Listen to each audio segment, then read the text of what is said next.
Bonjour, fuckers. That was an abrupt switch over. That's okay, though, because it is Monday night, and Monday night is my favorite Monday night of the Monday nights. And we're here to play D&D. What else could I say other than pass the thing to the DM? Is that a question or a statement? You tell me. Monday, we play D&D. Start always with a character building question. And my character building question that I've had prepared all day is, what is Erden's earliest memory? I think you've asked this one before. No, what is your fondest memory, I've asked. Oh, okay. Not what your earliest memory is. Earliest memory. I'll go with the root of the trauma, and I'll say that it's when I was first kind of kept apart from the kids for being different. Erden's first memory is from when he was 5. Yeah. Trauma. Trauma response. We're gonna go to Balder. Your earliest memory.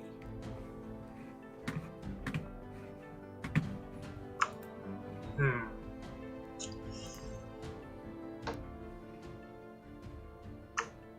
damn it. He doesn't remember I his earliest memory. Yeah, I was gonna say, I always struggle coming up with stuff like this. I'm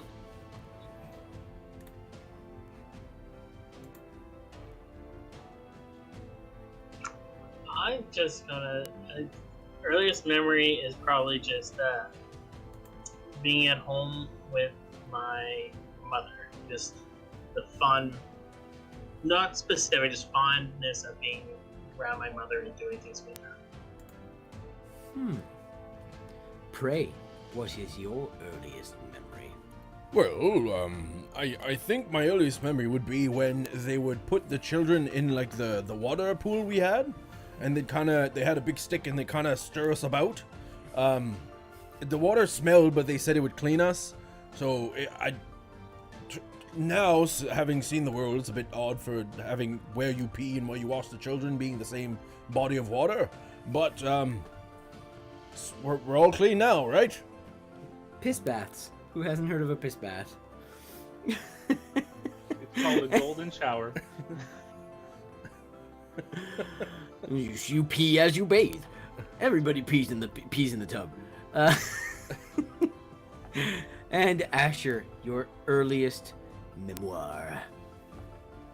Asher's earliest memory, my earliest memory, would be when I was 1.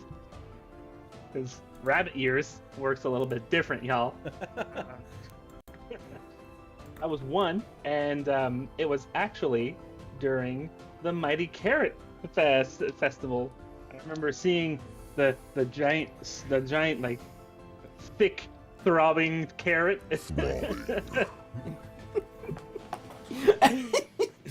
And then I remember how my dad just put it up in flames. He was like, "This is what we do. We celebrate the harvest." Hiya!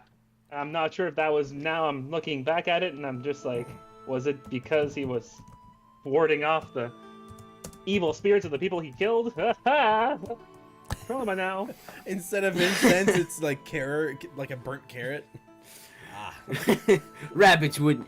Evil spirits of Harengon walking about going, rabbits wouldn't be silly enough to burn carrots. That's right. That's a sin. So, last we left our group of adventurers, they ventured deeper into Death Canyon to find the dwarves so that King Prey could converse with them and say, "This is my canyon, get the fuck out." But upon entering the domain of the dwarves, discovered that their underground fortress city had been blocked off, and within was a slaughter of a populace.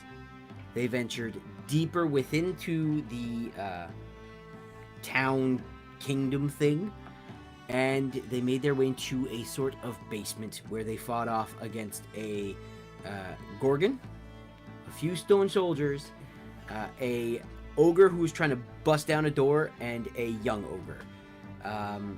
Being victorious in the end, but prey succumbing to petrification. With that, the men of the Gill entered the temple of the Vulture Man, where they prepared Prey's body for various things, as Asher prayed to Mr. Voice to see if he could do anything. Which then Prey learned a bunch of stuff about how his life was a lie, and Vulture Man was actually the king of Rakshasas named Rakim. And Mr. Voice does as he does and offered Prey a decision to give his family paradise and subsequently condemn Vulture Man to Mr. Voice's whims, or to gracefully pass on to the world. Of course, Prey said, "I want to be hoppity," and returned to the world of the living, which is where we pick up now. So, Men of the Gill, as you are waiting in this temple, you just had a long rest. You wake up, Erden. Before you do anything, you side-eye the vulture skeleton, the big vulture skull again, going, "Do something!" And you all turn to Prey's petrified body. And as the sadness of you may have lost this presence that has somewhat pulled you in all the time, it's at that point you start to hear, and you look, and the stone that is surrounding Prey begins to crack where you had painted the tribal marks on Prey. And then with a like a shell being cracked, you just see Prey just stretch out of his cocoon, his horns as perky as ever. Ooh, well, you know. And in between them, kind of a la Hellboy, is a purple flame flittering with what looks like ethereal starlight, which you've seen within Asher's spells. Prey, you feel rejuvenated, you feel like you've had the greatest sleep of your life, and you feel, as I sent you earlier on in the chat, you feel a new energy coursing through you. What year is it? It's the next day. Like the day after yesterday. What? Yes, Isn't it always the day after yesterday? it is. Okay, that puts me right here, right now. Oh, well then, Asher, you know the dreams we have together. I think I dreamt one of your dreams, perhaps. Because I have, the vulture was a cat, and now the brain man is my dude. Okay, that pretty much sums it up. Yes, the vulture was not a vulture; it was a cat, and it had hands that were weird. I'm sorry, guys, but I think the dwarves, I think, kind of justly have this place. Wait, what? Oh, okay. So, my sister did not. Wait, what did I say she did? She sold it to the dwarves because yada yada. But I think, okay, I have a new light. Flickering flame. My sister is not evil. Mr. Vultureman was evil. I almost killed dwarves and killed my sister to please an evil person that is now a cat. And the Brain Man is... Oh, you call him Mr. Voice. I don't like that. Brain Man makes more sense to me. Maybe Brian? Maybe that's better.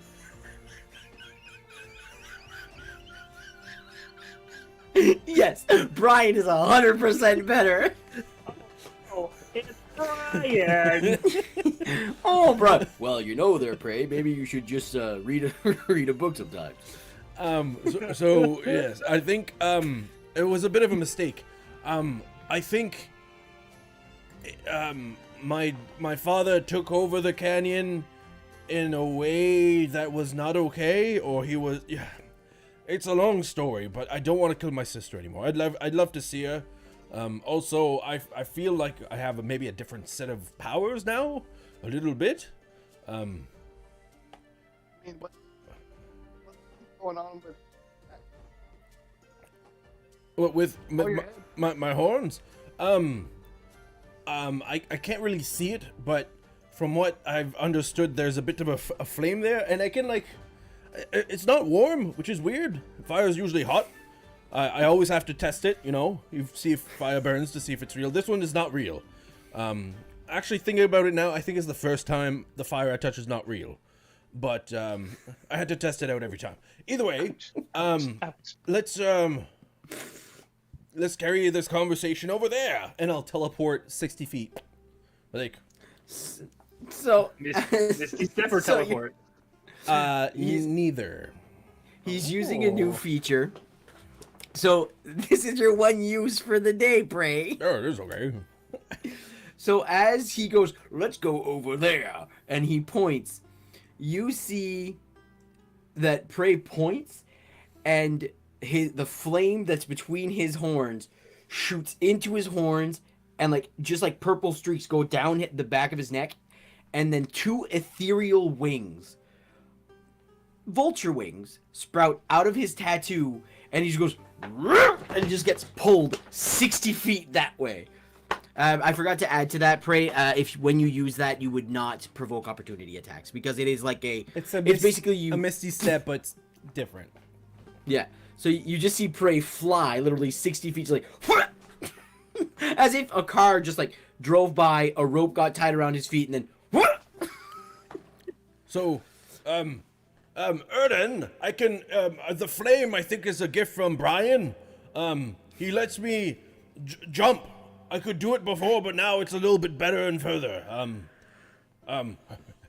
Yes, sorry, so. I want to point out that at this point, Erden is like sitting up, so emotionally drained from having perhaps lost his friend, and now he came up and blabbered about all this shit.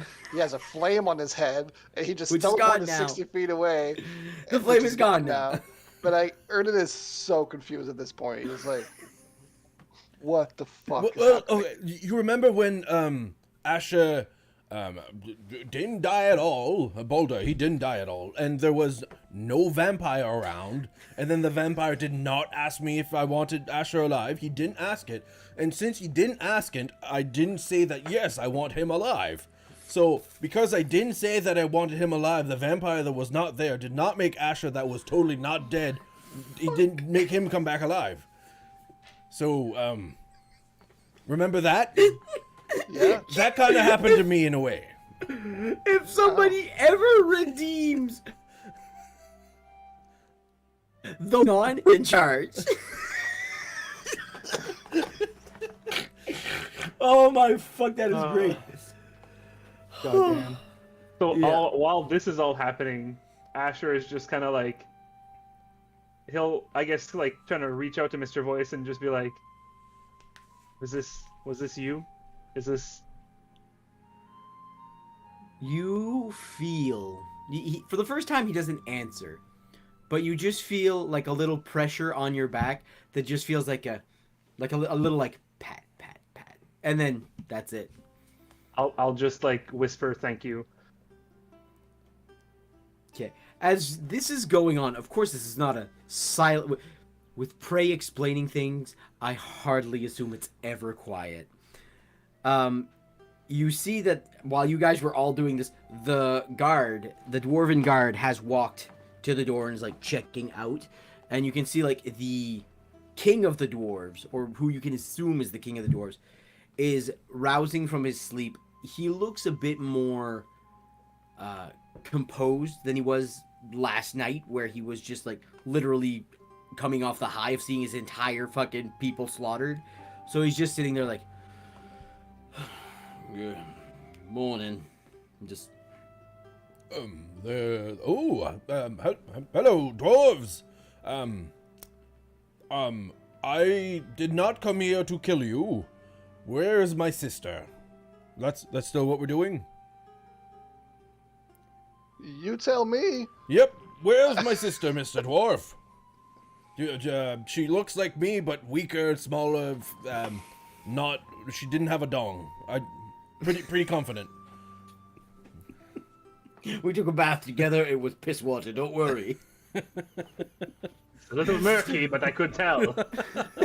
The guard's just like, I think the coast is clear. I'll go just scout about, see if any other dangers are about. And he walks out, and you see this. There was the dwarf statue that you guys saw that pray you remember, that you like produced the minor image of and all this stuff. It looked like, I can't remember the name I gave him and I don't know where I wrote it down. Okay. It's something with a G, but I can't remember. Godfrey? Godfried, I do believe it was. Or something like that. Yeah, so you see that he looks like him, but younger. And he's wearing the same, like, ornate jewelry, like the rings and the crown on his head. He's, like, big black beard braided all together. As well kept as somebody who ran for their fucking lives can be well kept.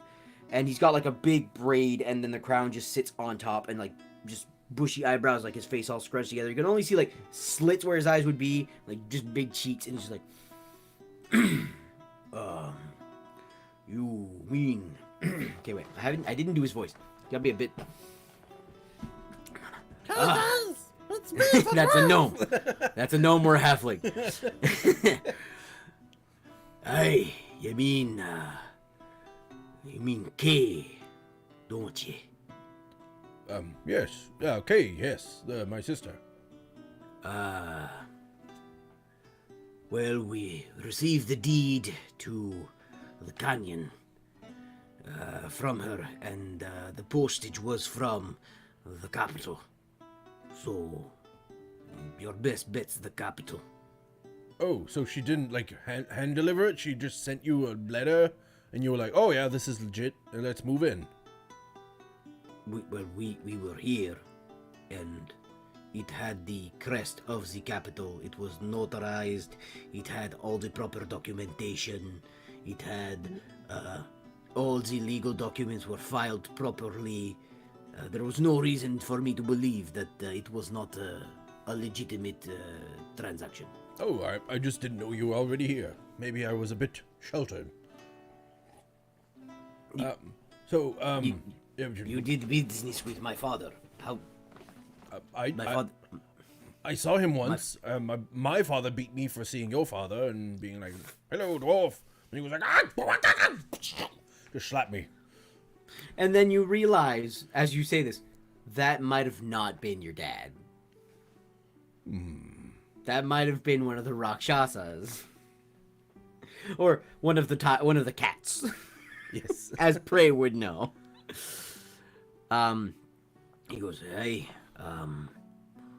so you're going to the capital, are you? I think so. Erden, that's still the plan, right?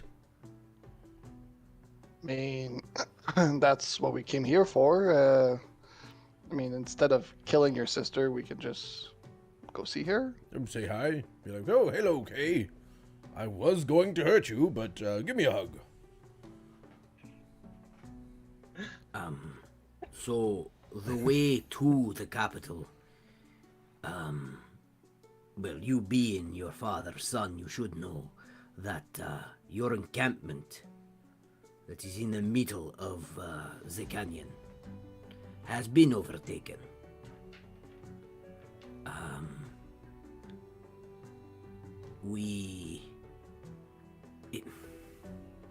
When Kay left,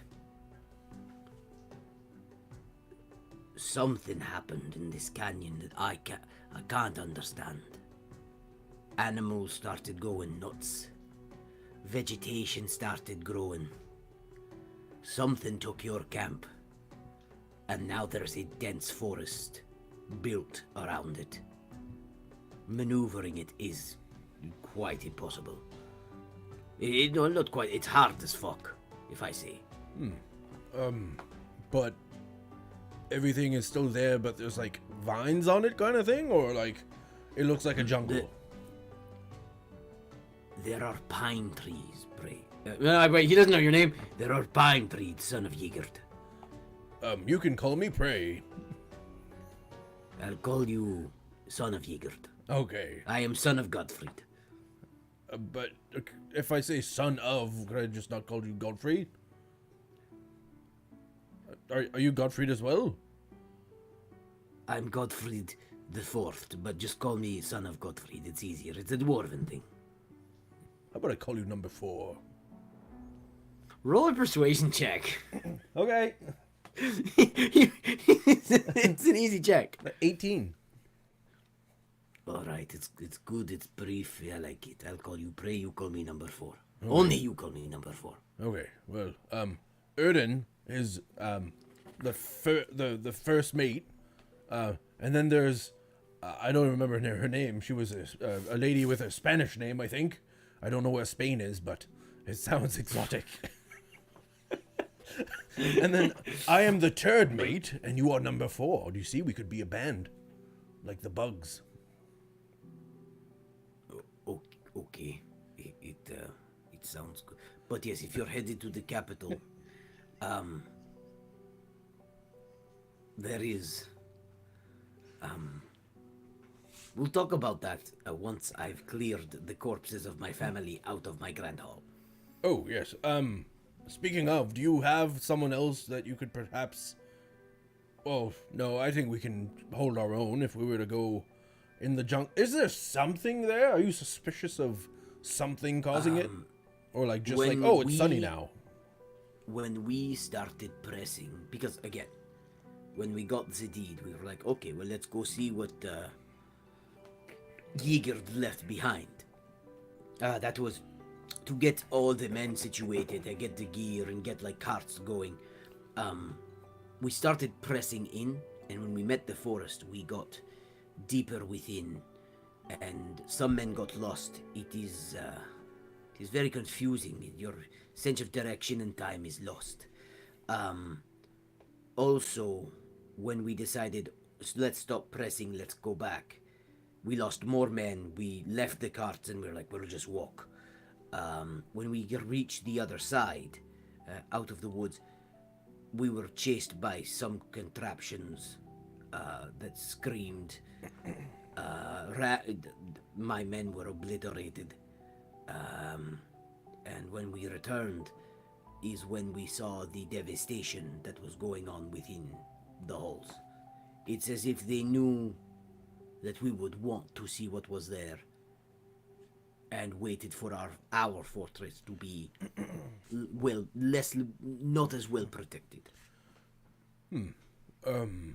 Well, we do plan on coming back through here at some point. So we'll go to my little corner of this canyon, go see what's going on with the plans, be like, hey, plans, what's going on? And they'll probably answer. And then we'll probably go to the Crimson Capital because we have things to do there. And then on the way back, we can let you know what happened, unless you wanted to come with us? I think we'll stay here, fortify the gate, maybe reach out to some distant relatives. Just give me one moment. I think my supper is ready and the guard is bringing it to me. Oh, yes, the guard.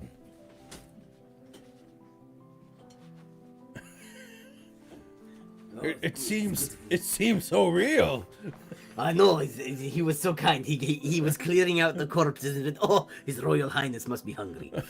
Yes, I'll speak to your guard and tell them that you called yourself Royal Highness and that you were hungry, that they had to deliver food. We'll see how that goes. Please don't. He has a name.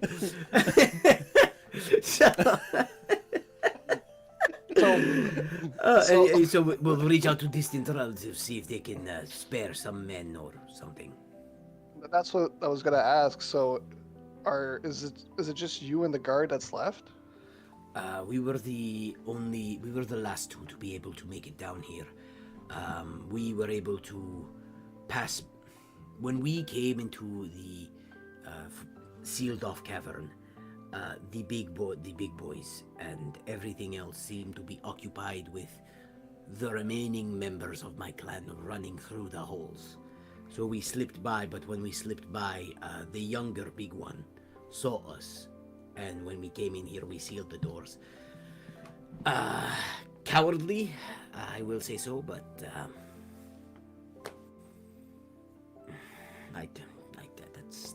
that's what it is, right?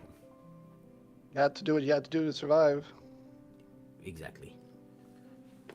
Oh, not to change the subject at all, but Asha, I do have a gift for you. I'll give you my my necklace, not the one with Daddy, but the periaptive wound closure. Please take this. It'll help you if you I've noticed that you've been getting knocked out quite a bit because you're just a little bunny man. So this will help you not actually die. Oh, and thank you, Prey. I think Brian was saying that if I were to die, it's very easy for you to bring me back. Like, you don't need any gems or diamonds or anything like that. You can just do it without it. If you want to, out of character, explain to the boys what happened when you accepted Brian into your life. Yes, so... Our Lord and Savior, Brian. Yes, Brian... Second, I forgot who Brian was. So, Brian gave me, instead of 3 levels Warlock, he gave me 5, so I reduced my Barbarian levels, and I changed from Ancestral Guardians, which were essentially not my family, and, like, I felt kind of betrayed, to Zealot, or Zealot, Zealot, which gives me the ability to be resurrected without any material components. So, Revivify or Raise Dead or whatever. Zana. Yeah. So perhaps, prepare one of those spells. Yes. So, Yes, we shall say that has been prepared now. Yes. So so he goes.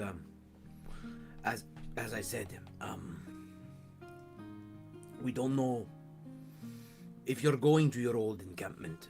Pray, or the third. I don't know what you would like. I will call you Pray the third. That's heard. When you enter the area where your old encampment lay, be very wary. As I said, you walk in, and no matter how good of an outdoorsman you are, maneuvering this area is extremely difficult. Time, your sense of direction, what you think you know about the environment is tossed on its head and, pardon my language, fucked up the ass. Well, speaking of ass, you think this is difficult? Have you ever eaten elk for a week straight and tried to poop? Yes, I live in Death Canyon. Well, you know how difficult things can be, and I think if I can do that, I can do anything. So, to write that on your wall, motivational speech with an image of prey pooping or something. But we will be careful, but I think we'll be okay. Correction, Erden. He crushed his crown, so he's no longer King Prey. So yeah, he goes. Is there anything we can do for you? For a thank you for helping us survive the evening. I mean, I don't think you all have much to give, not to be rude, but you lost a lot. That's what I mean. Yeah, I mean, at this point, any knowledge or any advice would be nice. Well, the guards returned with my food, so I assume it's clear to go back into the kingdom. So please, come. And he leads you out of the chapel of the Vulture Man. You guys walk, and you see like the corpses of the yesterday's battle. You climb upstairs. You go like you climb on the elevator and it kind of twirls back up and brings you back. You still see like there's just bodies and stuff everywhere. He like stops for a moment. Just, it's okay. We will rebuild. And he leads you down one of the corridors, and he goes, I don't know what is left in here, but he opens up, and you can see it was somewhat of a like storage area. It would seem that it's destroyed and tossed over, but he goes to a cabinet and just like, can someone help me lift this? I'll offer to help. The weakest one here. I'll watch. I'll watch. It takes a little bit, but Asher and the dwarf get it up. You can see that there's just liquids just pouring out as you guys lift it. And he opens it. He goes, these were a bit of a few vials that we had that would enhance abilities. So if you want to look. Well, it's quite the offer, dwarf man. If you want to look through to see if there's anything salvageable, you may take it. Awesome. Thank you. Not a problem, but I think that's probably all I could offer today. Well, offer at the moment.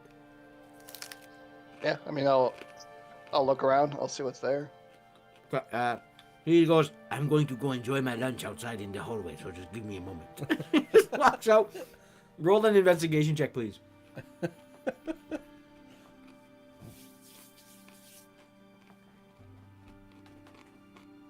Shit, 21. You look through and like you said, it's been tossed about. But you start digging through the cabinet he lifted. You find, by now you guys have seen them enough. 3 potions of healing. You find 1 vial with a brownish, it kind of looks like mud. Liquid in it. And you're just like, okay. And you find a big enough vial. It's not a vial, but it's like a little jug that just looks to have like a swirling cloud within it. That's with a 21. That's like you give the room a good once over, and you assume like this is the best you're gonna find. Yeah, I mean, I'll hand them out. I'm like, I think the healing potion should probably like be spread out and not just one person have them all in case something Yes. happens. I will opt that everyone else takes one in the event that I can't get to anybody for healing. Sounds good. So everybody gets one? Except for Asher, yes. Cool. One You get a potion potion. added to inventory. You get a potion. I would like to taste the brown mucky potion. It's poop. No, I'm I'll only hoping. do that. I'll only do that once to you, Prey. Oh no. On episode 2. So you take the brown one, you take a sip, and when you taste it, you feel as if your feet are firmly grounded on the floor. You feel like if you would drink this, you could probably move with the earth. With that being said, table talk. It is a potion of Earth Glide. So if you drink it for a minute, you can go into the ground and out of the ground to your walking speed. That's pretty cool. Yeah. Cool. Yep. Okay, you guys. And can I just feel like, can I keep this? I look at Erden. Yeah. It's gonna remind me of home with the burrows. So just put it away in my. I'll try the other one, the jug, I guess. The jug is not a potion, more as it is like something that you can probably see that there's more than one use. When you open it, well, not more than one use. Sorry, when you open it, it begins to seep out and begin to fill the room. So you plug it up again, and you can see that there is a dense fog that is now hot, like on the ground. And you're like, "What the fuck is this?" And the dwarf leads in. He goes, so that right there is an import. It was a wedding gift for my father. We never found a use for it. It is Classic wedding gift. it's dwarves. We don't if we don't want it. We're like, oh, maybe we re-gift a lot. We're assholes. Cheap That bastard. is you know the spell fog cloud. You like poof and there's like fog and people are like I can't see. To be clear, did you say fuck loud? No fog. Oh, Ah, ooh, I got you. like the He big fucks- boat they do. He fucks loud. Okay, we got it. He goes, usually if somebody has true sight or blind sense, they can still sense where people are. This one, from what I heard, it is a more potent version of that. You smash the jug on the ground, and is big, dark storm cloud. No matter what senses you have, it is basically really good smoke bomb. Nice. I'm surprised that I'm glad that did not break because we would have hard time maneuvering the hallways. It would take weeks to find the jug and cork it up again. I mean, does anybody want it? I can hold on to it. You might as well hold on to it for now. Yes. If anything, you can surge some action and use item. Pocket sand. Yeah. Basically. Okay. Well, was there anything you guys wanted to do before we kept traveling, traveling?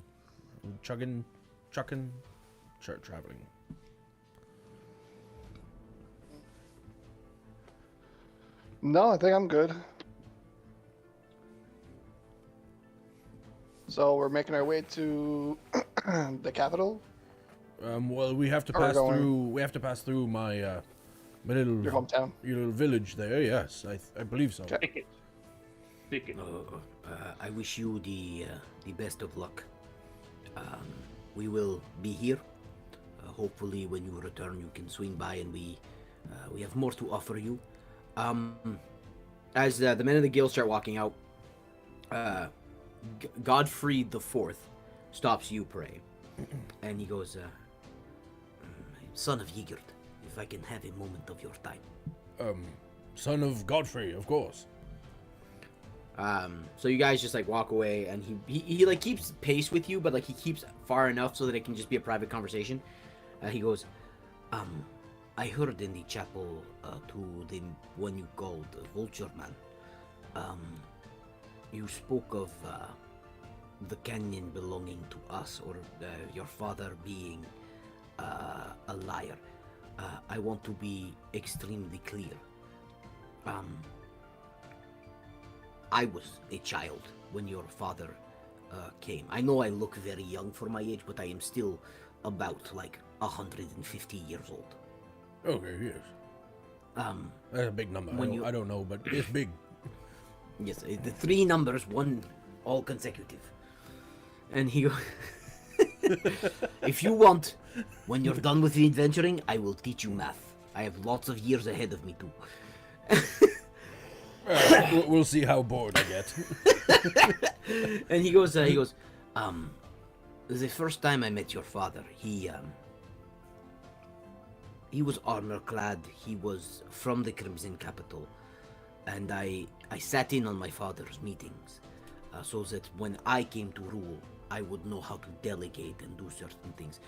Your father responded to a contract that not a contract, but a plea that my father had made to the capital. There's always been rumors of a beast born of the vulture. I do believe that your father adopted that myth and taught it to you in a certain way. I don't know what it is or how it came to be, But the myth my father believed was real. And that is why your father came here.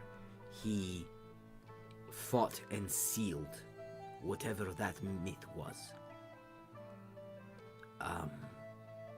It is my fear that whatever has taken over your encampment is this myth.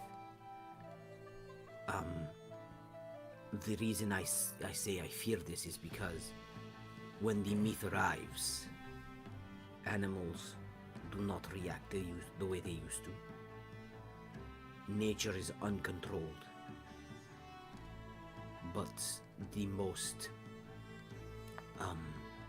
again, it's myth, I don't know what's true and what's not. But the third one is if the myth takes control of the canyon, it is very... my people always said it would be the end of the world. Now, we do have this, and he gives you like it's a little book, and it's basically because it's basically fairy tales, like, you know, it's like oh, Hansel and Gretel go into woods, oh, nice little house, oh shit, it's witch that eats us. I haven't heard that one, but that sounds like a good story. Yes, I've marked the page about the myth. This is the story they told us when we were children. The only thing that stops the myth is to reclaim the canyon.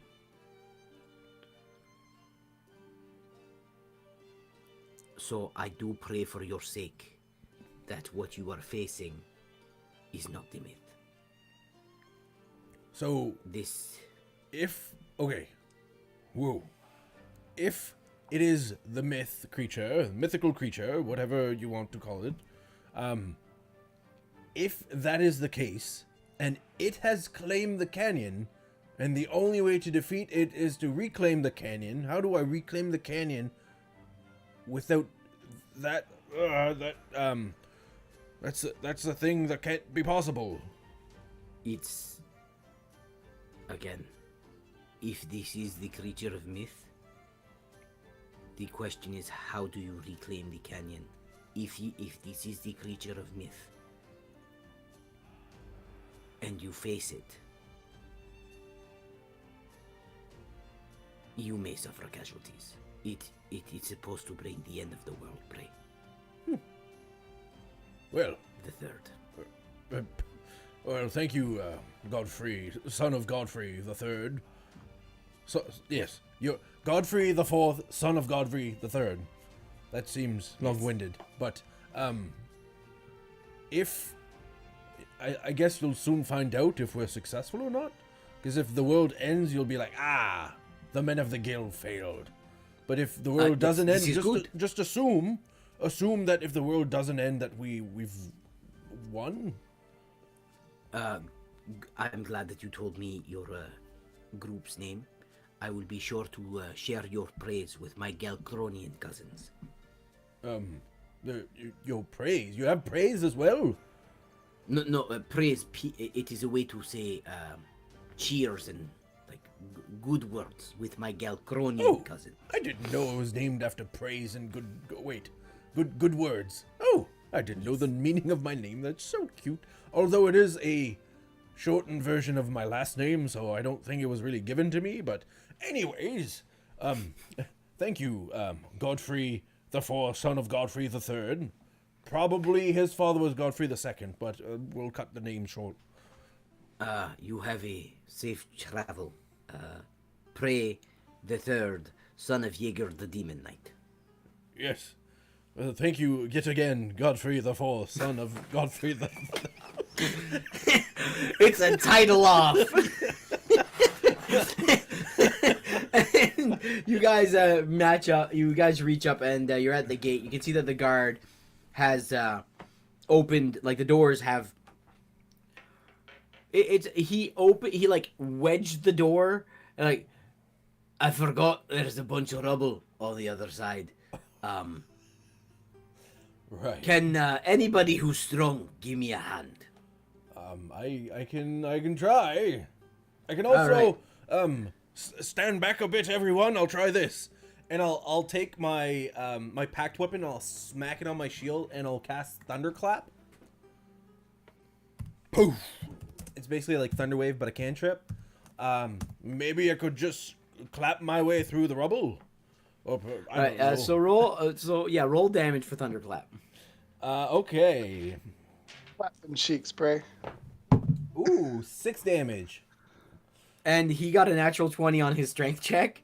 Okay. So with him pushing and opening the door a bit, your thunderclap just like pushes all the rocks just like an avalanche. And he's like, he pushes it open, going, well, you know what? I don't usually do this, but he like puts his hand up for a high five. Thank you. And I'll grab his hand and shake it. And like he looks so sad because he says he doesn't usually do this, and he just goes, "Oh, okay, come on, Godfrey the Third, let's go, reach your brother, your family in the distance." It's Godfrey the Fourth, son of Godfrey the Third. Come on. I'm so confused. Ernie will just walk behind Prey and just be like, what was that? Oh, well, like I said, I have perhaps some new abilities that Brian gave me. Like Asher has a whole lot of things. I have very few things, but I think they're neat. They're things I didn't have before, so maybe I have a couple more. I'll whip them out as they seem fit.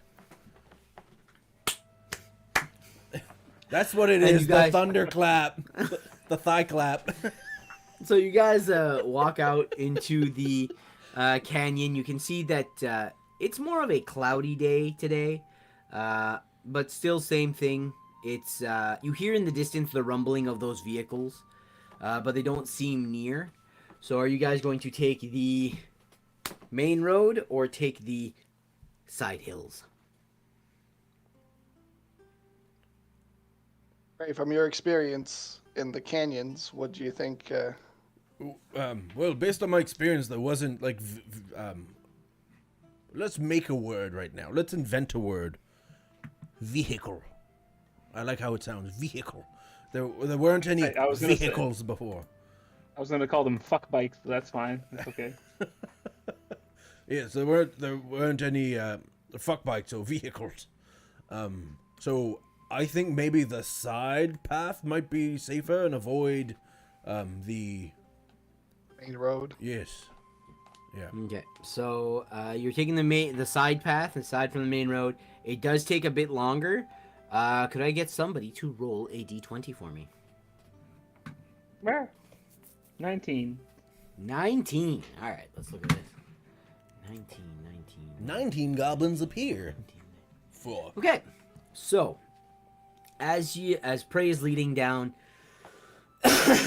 sorry about that, leading the path, it's actually a very like non-eventful travel. It is cloudy, it's overcast, a bit dreary, like there's a bit of fog and a bit of drizzle, but aside from that, it is a very peaceful and non-climactic walk. You guys walk for a few hours, and you reach, you reach a certain point where Prey, you just go like, what the fuck? It's not a, like, and it takes a lot for Prey to go, what the fuck? It's not a gradual build-up as every forest you've been in has seemed. And where you're taking the side path, you're more on the hills. It is literally as if a borealis forest, so pine trees, maples, birch, was just fucking dropped in the canyon. Like, it's just a wall of trees. And you are on the hill and you're looking at this. And it stretches for, I'd say Erden's the one who can guesstimate the distance, for about a mile. And when you look to the side to see if you can go around it, the forest literally stretches to where the hills would be dangerous to climb. So the only way you can go in and through to the capital would be through these woods. Safely, at least. But with that observation, you guys have ridden a cart, you've ridden horses. You do know that driving a vehicle through this forest would be impossible. Yeah. So, yeah, this seems. I mean, to avoid encounters with the vehicles, whoever's driving those, going through the forest would probably be best. But I'm not sure what would be in those forests. Well, the dwarf, Godfrey the Fourth, son of Godfrey the Third, did mention that there could be something trying to bring the end of the world in there, but he said something about a story for children, so I wouldn't worry about it too much. But yeah. What? Yeah, he gave me a book. Like, there was that, what were their names? I think, like, Larry and Carol go to the woods and then the witch eats them. Something like that. But this is not that. Future to bring the end of the world. Yes, That don't sound good. I don't like that. He said it was a myth. It was for kids. Listen to when Prey's talking. Yes. It's for children. Yes, Asher. You know Brian. You know he wouldn't send us on this quest. It wasn't Brian though, was it? Maybe it is Brian. Maybe Brian is the thing. No, that wouldn't make sense. I don't know. Did they give you hints of what it looked like, or like? He didn't give hints, but from the way he was talking, I just pictured the mightiest of mustaches. I could be very wrong, but the way he described it, he's like, bring the end of the world. I just pictured the mustaches long and curly, just like, whoa. But I don't think he mentioned it. He said the spawn of the vulture and the stag or the elk or maybe. We'll have to go see. I think that's the best bet. If we see the end of the world coming, we'll be like, well, love you guys, and then we'll all die, worst case. But best case, we stop the end of the world. But I wouldn't worry about it. He said it was for children, and children are, I don't want to say useless, but they can't fight worth shit. So, I mean, I wouldn't worry about it. So you're going in the woods? I mean, Yeah. where we're going is on the other side of this, so we kind of have to go through, right? Yes. Question. Raising my hand like I'm in school over here. Is this forest similar to something that Asher would have seen back home? From the outside, from what you can see right now, it seems like your typical everyday borealis forest that just randomly appears in the middle of a barren wasteland. It's just your magical sprout up forest, guys. Nothing to worry about. So you're saying this is like a normal looking forest? It's out of place. I gotta say, it wasn't here like a year ago kind of thing, or a few years ago. Now it's here. So Okay, so Prey, this isn't normal. Technically, Prey, you've been gone for less than 2 months. This forest appeared in 2 months. yes. And the dwarf said he was really old. Well, no, he said he was really young. Like, I don't know how many weeks he said, but he said he was really old. So I think he said he was young, but he is old. I don't know, but we shouldn't think too much about his story. It's a bad storyteller when you hear him, and you shouldn't listen to him at all. You should just listen to me. The record, that is 7,800 months. For 150 years old. Jesus. He said weeks. He said weeks. Oh yeah, 7,800 weeks. Sorry, not Oh months. yeah, okay. That's a lot.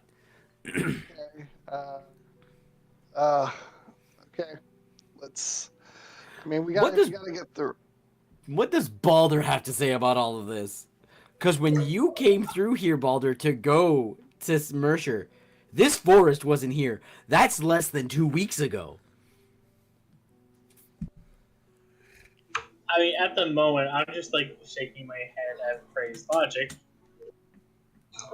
But yeah, no, this force definitely isn't natural. This wasn't here a couple weeks ago, and but we also don't have any choice but to go through. Yes. All right. So let's perhaps go to the main path and then go from there. Okay. So as you guys make your way down the hill. Oh, sorry. Yeah. Well, I just said, let's be careful, guys. Let's just be wary about our surroundings. Is that Erden's way of saying, "Hey, we should do a stealth check"? Yeah. I would like everybody to give me a stealth roll, please. Oh no. Either that's good or not. That's a 4. Not gonna see me, baby. I am king of one the with the forest. trees. I am one with the trees. My stealth. That's not bad. That is a 17 for Asher. 17. Disadvantage and plus 0, 18. 18, 17. I rolled an And 18 what and is- a 19. I got Nice. I got 18 as well. Oh, the full plate. 18. So, in a group, you guys are stealthing as a group. You are all doing good, but you have to like slow yourselves down to like catch prey because he's like gonna walk on a rock that's gonna start a small landslide to warn people you're on your way. So it does slow everything down a little bit and make you a bit more visible, but you are still confident that you are stealthing properly. As you reach the threshold of the forest, it's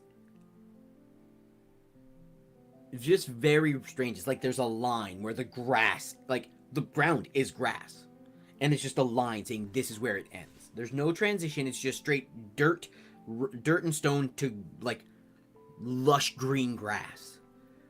And as you step into this forest, it is walking in from a dry heat to a moist, shaded, like dew morning.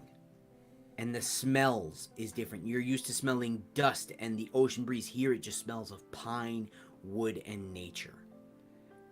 You hear birds fluttering about, but in a chaotic manner that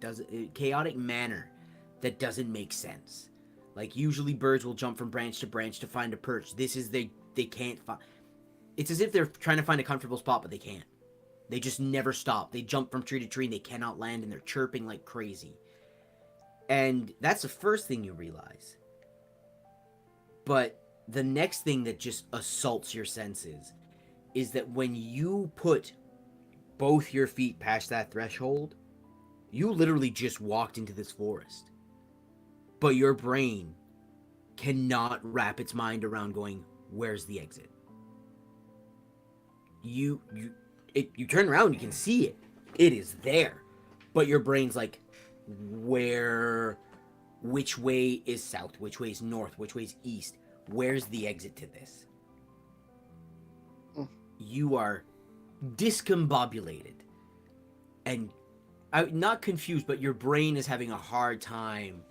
Something is assaulting your senses that doesn't make sense, and it puts you a bit on edge, just like that constant in horror movies when they put that bass you can't hear but it makes you uneasy, is how you feel as soon as you cross that threshold. Can Erden...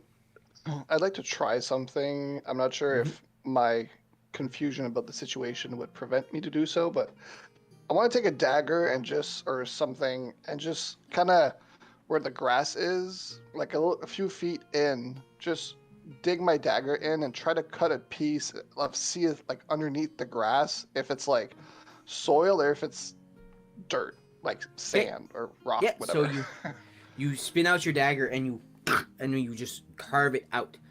That's a little square about this big. And when you pull it out, it's as if you literally just went outside where we live and ripped it out. It is brown, moist dirt. Whereas when you look ahead, it is like hardened, dried soil. Rock. Like, Yeah, you have soil that is dirt. Yeah. Perfect way to put it. Like this is soil, and it is a lush environment for things to grow. And nope, I don't like that. Erden, did you attack the ground? Do you want me to help? Oh no, it's okay. Okay. I was just curious to see if this was some sort of illusion, or, I mean, as you can see, it's right there. It's dirt, rock, whatever, and here, like, I show him the grass, whatever I cut out, and I'm like, it's just as if we were in the forest back on, like, Pelt's Lane, for example. Well, since we're so stealthy, we'll probably, if there is something here, we'll probably see it before it sees us. So, perhaps carry on, I guess. We could try to find our way. There doesn't seem to be a clear path, so we might. I don't know. We might just have to give it a try. I mean, I noticed the difference of like, oh, I'm a bit lost, but like, I feel like I'm not that far off of that regularly. So I'm like, well, when I don't know where I'm going, I tend to just keep going, and I'll eventually get somewhere.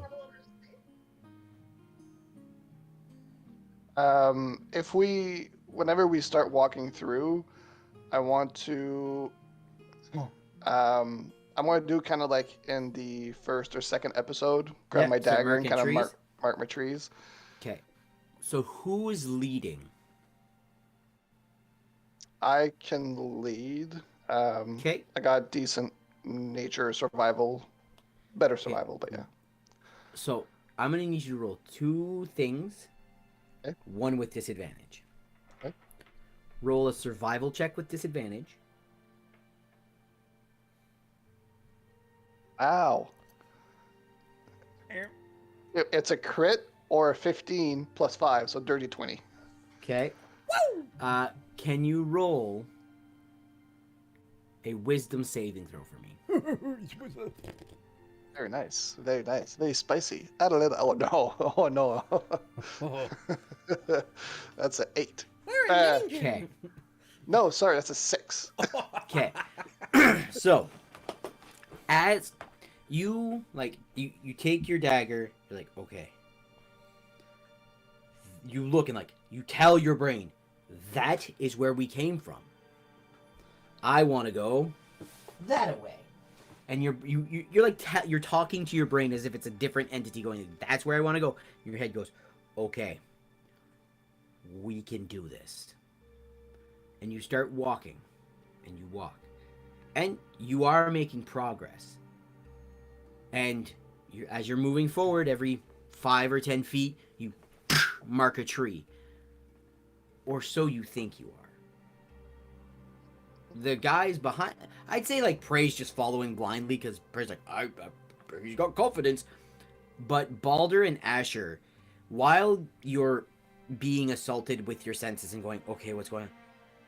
You see the way he's leading you deeper into this forest, not a problem. And you feel like you're going in the same direction, that you're not circling. But the problem with what Erden is doing is how he's marking trees. Erden thinks he's going 10 feet and marking a tree. But he is marking a tree and then marking another tree in a completely different way, that if you stumble upon that tree, you're going to start going that way and not the same way you came. It's as if he knows where he's going, but his marking is off. So, could I get, while Erden, you're leading, can I get you to roll another d20? Opens file. Why is it spicy? And we get lost in the Forest of Doom. What did you get? Oh, am I rolling? Yeah, you are, because you're leading. Okay, sorry. Just a d20? Yeah, just a d20 and tell me the number. 12. 12. Okay. 12. Right there. 12 is the end of the earth. That was the number you needed. No, that is I don't remember what the number is. 42. Oh, that's the answer. Yeah. So as you're walking and you're leading, you walk for what feels like a few minutes. But then you look up and you realize like, holy shit, the sun shifted. We've been going at it for like at least a few hours. And then you like take a minute from stopping walking because you realize you've just been walking and marking and like trying to see where you're walking. You take a minute and you observe the ground. And that's when you see it. You see at your feet where the clearing you have just stopped. There are not well armored, but like the armor they're wearing is very, some of them is decorative and the other is more tattered and colored. But you've seen both armors. You are standing by at least 2 parties of 3. So you can assume 2 scouting parties from the Crimson Capital and Palumis. Both eliminated. There are 2 scouting parties that are dead here. Vines have crept around their armor. They don't seem like they're fresh kills, but Baldur also says it's been a few weeks, but their bodies look more decayed than a few weeks. What would you like to do? I'll kind of just, as I spot it, I'll kind of stop the party, and I'll just investigate one of the 2 groups. Okay, which one do you investigate? The Palumis party or the Crimson Capital party?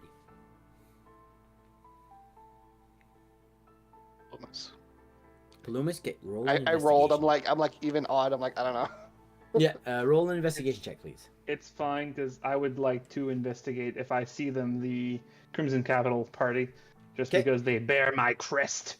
So both of you roll investigation checks, please. 23. Okay, 23 for Erden. 14 for Asher. Okay, I'll start with Asher, and then I'll go to you, Erden. You dig through, Asher, and you're digging through. You see that there is a few, like, rope traps, a few hunting traps, maybe just something that they can lay out in a forest to delay an encroaching force that would want to cross this forest. And you also see that there are stab wounds on these bodies. And then you make the assumption, they ran into each other, fucking killed each other. And you can see that this scouting party from Crimson Capital was just they were sent out to set traps to delay any encroaching forces.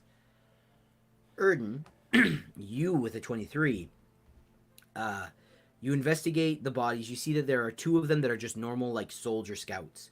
But the one that you first saw seemed to have more standing, so you can assume he was the head of the party. And he has a bag. You dig through the bag and you find a journal which you dig through, which are his notes. And you see that in these notes, it states before, like, you dig through from like the first, it goes depicts everything you guys have seen. The forest where you met the gnolls. He explains how they've observed the gnoll scouting party, how like their maneuvers are. So if you wanted to go around them, the numbers they saw, they were completely off. Like, you saw the pack, it was at least 14. They had like 5. Then they get to the canyon, and the canyon is where, when you guys were in Palumis, said that they would lose contact with their scouting parties. When you start reading through the canyon, same thing as you guys. Their horses weren't cooperating and ran away. They see the vehicles. He describes another one that you haven't seen. He describes it as big. It's covered in spikes. It's decorated with infernal skulls. And just bones. And as much as it roars, it also seems to whine. Like a groan, like a moan. The way he describes it, yeah, like that. He literally writes that sound so that you can like scan it with your eyes and you hear it. It's strange.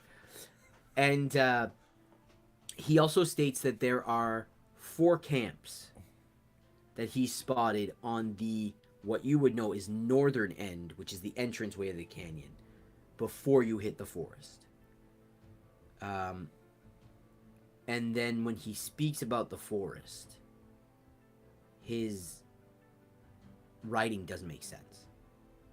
He can't put words in the proper order to like his sentence structure is out the window. You don't know, and the further you read, the more chaotic and like incomprehensible it turns into, and then it just turns to scribbles, like as if he's writing, but it's just lines. And then you look deeper into the body, trying to see if he has anything on him, and you find the same stab wounds as Asher. But the thing that throws you off, that you observe, because you don't assume, is the stab wounds that are across these 3 bodies are not the shape and size of the blades of the Crimson Capital guys. These are self-inflicted.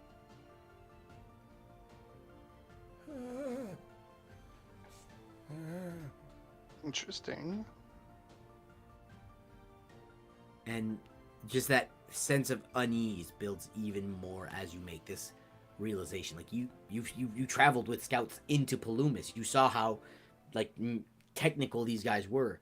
Them going, fuck it, I'm in the woods and start stabbing you, not something you'd see a soldier do. Yeah. Well. Yeah, I'll point it out to the group.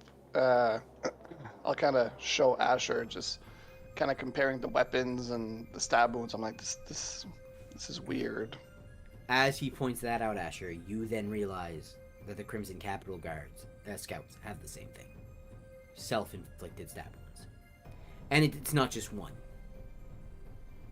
It's multiple. I'm curious if they like challenge themselves, like, oh, look how tough I am. And the others were like, ah, oh, you think you're tough? And then they just went back and and then they all died. I was picturing the fun children. For the children. Yeah, this is weird. Yeah, I'm not sure. Like, I mean, I don't know, guys. Since we walked in, this forest feels a little bit weird. So let's just be on our guard, I guess. Yeah. So you guys are pressing forward? As forward as we can find. All right. Erden, you're leading again? Yep. Roll another survival check with disadvantage. Because the time you stopped, your body had the time to discombobulate. Another crit and an 18. So 23. Ooh. So 23. So as you feel this like dread loom over you, like, no, we have to press deeper. We have to get through this. The Crimson Capital, they're waiting. Like you put yourself on task again. You take like a small form of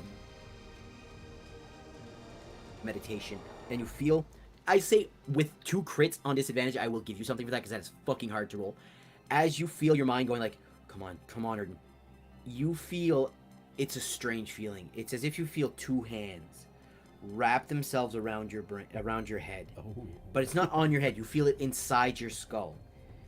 And you hear the voice go, I will keep it tame for as long as I can. Great things await you. You do not end here. I think this is recomforting. Thank you. The sense of dread as you felt the hands on your brain, like you felt like, oh, this is so good. Oh my god, that fucking voice. A little bit of dread just crept in again. And you, You still marking trees? Roll another wisdom saving throw. With advantage because Bellarula is helping. Yay.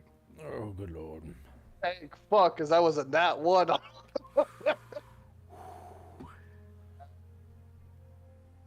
Wisdom? Wisdom, yeah. 15. 15. It's a bit better, you're marking. Like, you'd be able to find your path. It'd be a bit harder, but you can at least retrace your steps back to here. So, can you roll another d20 for me, Erden? What? That's just 15. 15, okay. 12 there, 15 right there. Okay. So, as you are leading the group, you look up and you see that the sun is now, it's noon. You guys have been in here for at least 5 hours, but it feels like minutes. Oh. The time change that the dwarf warned about, you feel it press upon you. You guys are getting hungry, and you're getting tired, you're getting sweaty, and you see that the forest seems to brighten up ahead of you. I'd say probably a good 100 feet ahead of you, it seems that there's more daylight breaking through. Between that 100 feet, I'd say Asher, with his 18 passive perception, would be the first to see it. You see a small green figure wearing robes and an open pack, just walking around like, and just plucking little fruits from bushes and just putting them in the bag and humming to itself. Does not seem to have a sense of dread, does not seem to be scared.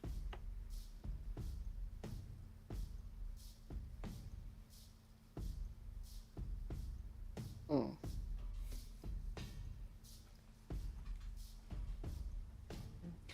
Well, green figure, I'll rephrase that in a better way so you guys are more confident. You guys have seen these green figures many a time in your adventure.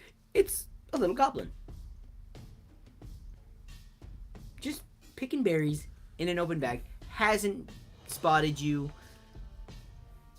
but is in between this new source of light. Like, it's sunshine, but this where the sun breaks through the canopy more is 100 feet. About 50 feet ahead of you is where this goblin is just picking berries. So at Well- this time, only Erden has seen this. Asher has Yeah. seen Oh. the goblin. Erden has seen the clearing. I'll be like, looks like, I recognize that it's a goblin. Yeah, you know, you guys have seen enough goblins to know that when you see something like that, it's a fucking goblin. Guys, I'm pretty confident there's a goblin up in the clearing ahead. Looks like it's picking berries? Should we? I did say that if I were to reclaim the canyon, my first order of business would be to kill the whatchamacallem, goblins. So Yeah, well, I don't know. I feel like we should almost try to avoid them seeing us. I don't know. could we talk to the goblin? We could, but I mean, I don't know. They're picking up berries or fruits in a forest that's been here for a few days, maybe, from what you guys told me. So I don't know. It just seems weird. So you want to avoid this completely? I mean, if they're in the path, like I don't know if we could, but we could try. Could you perhaps get closer? Do you not? I know you don't actually go invisible, but when I can't see you, I feel like you go invisible because you're so good at sneaking. So perhaps you could try to sneak up closer and kind of get the scoop on what's scooping. The goblin moves from one bush to another that is closer to you and just picking up bigger fruit. Still hasn't beelined you, just walking from bush to different spot, picking up big, like, fruit in her pouch. Her pouch. Their pouch. You just assume her gender. We will have to ask their pronouns once we get there. I'll tell the group that I'm gonna try to sneak like one way to kind of go around, and I'll try to hide and like kind of eavesdrop to see if she's saying anything or just like, yeah. Okay, roll a stealth check, please. Still +9. That's 24. 24. Let me just roll. See here. Yeah, no, she's. They're too preoccupied with their picking that they haven't seen you at all. And whenever I get close to them, I'll just try to eavesdrop just to see if. So you listen, just going. Picking apples, picking pears, picking oranges. Hey, they're over there. She's making a song to itself about picking fruit. Seems very happy, very content. Roll a perception check for me. How far away is Erden from us? I'll say since he went around, like she's 40 feet from you, he's probably back at 50, just being where she is. Okay. It's 13. 13. With a 13, you do see that there is an emblem on her back that you have seen before. It takes you a minute because her hood is obfuscating it, but you do see the base of it, and it's that crudely drawn elk symbol.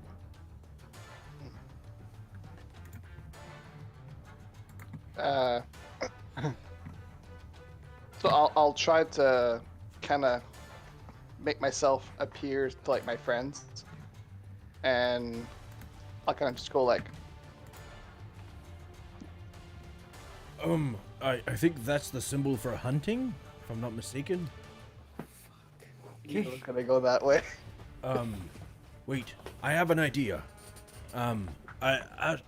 Asher Boulder, if you guys are okay with it, I will scare the goblin and make it come towards us, and when it does, we can, trap it, jump up on it. Asher agrees. Okay, well, I'll, like, move up, like, just a little bit so that... Can I move within, like,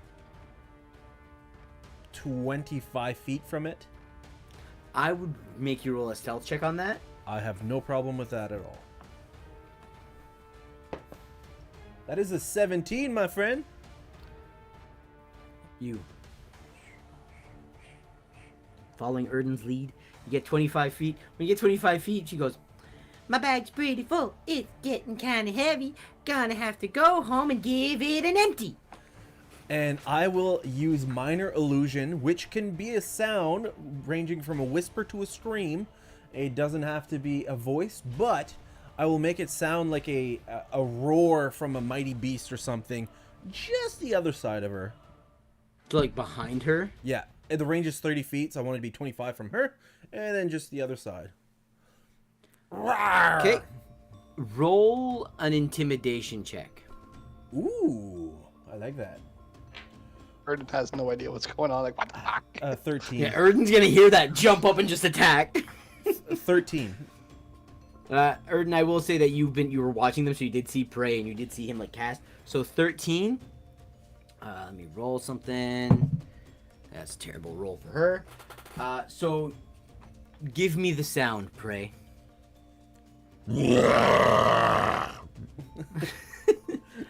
As you do this, she drops to her knees and just goes, I'm sorry, I was bringing it, I was gonna empty it, I promise. And she's pleading with her arms up.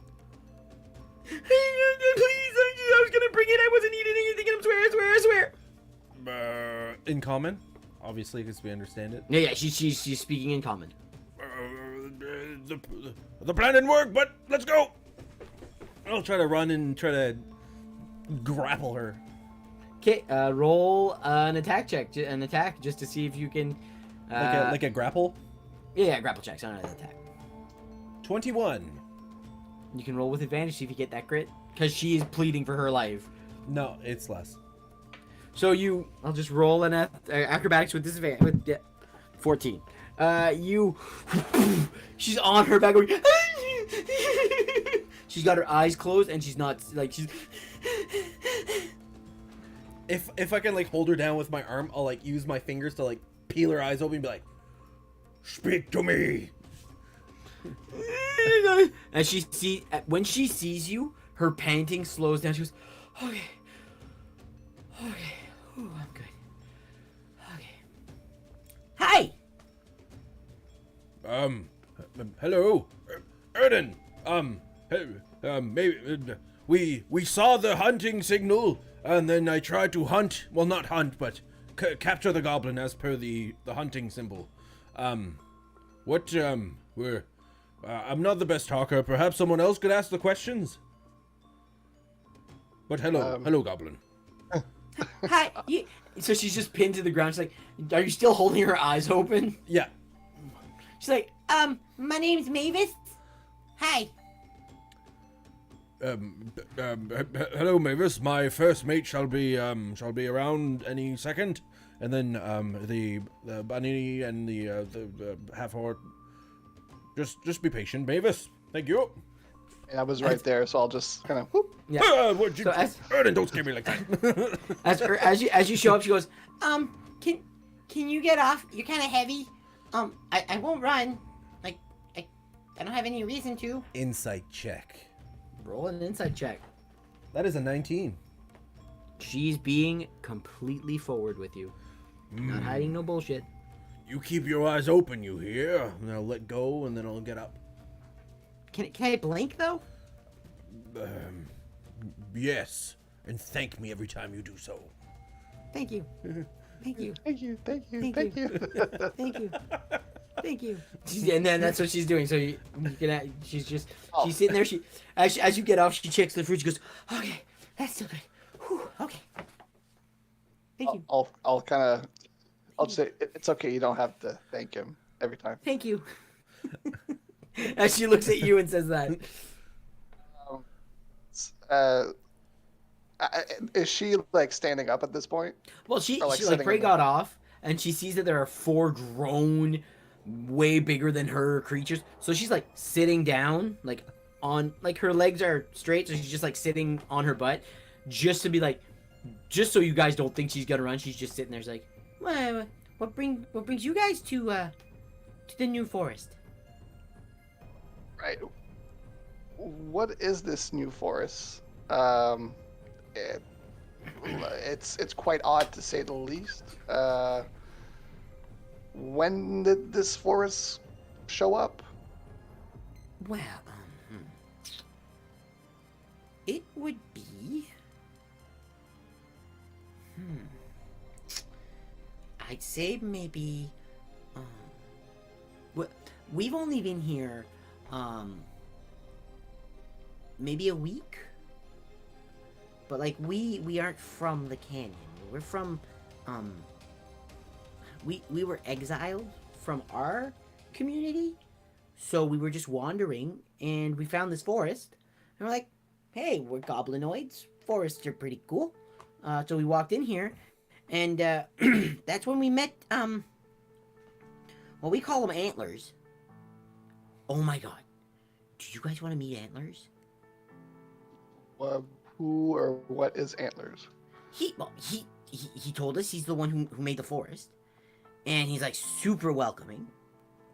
He gave like my brothers, my sisters, my cousins, and a few of our new friends these like cool new like ways to move around to patrol the canyon. Do you guys want to meet Antlers? He's super sweet. I have a question, Mavis. Yes. Does this antlers person have antlers?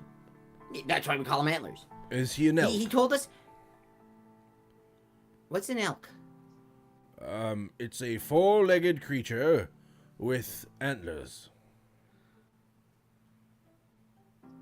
I'll he- kind of he- point out the emblem on the back of her shirt. Oh, whatever. that's his head.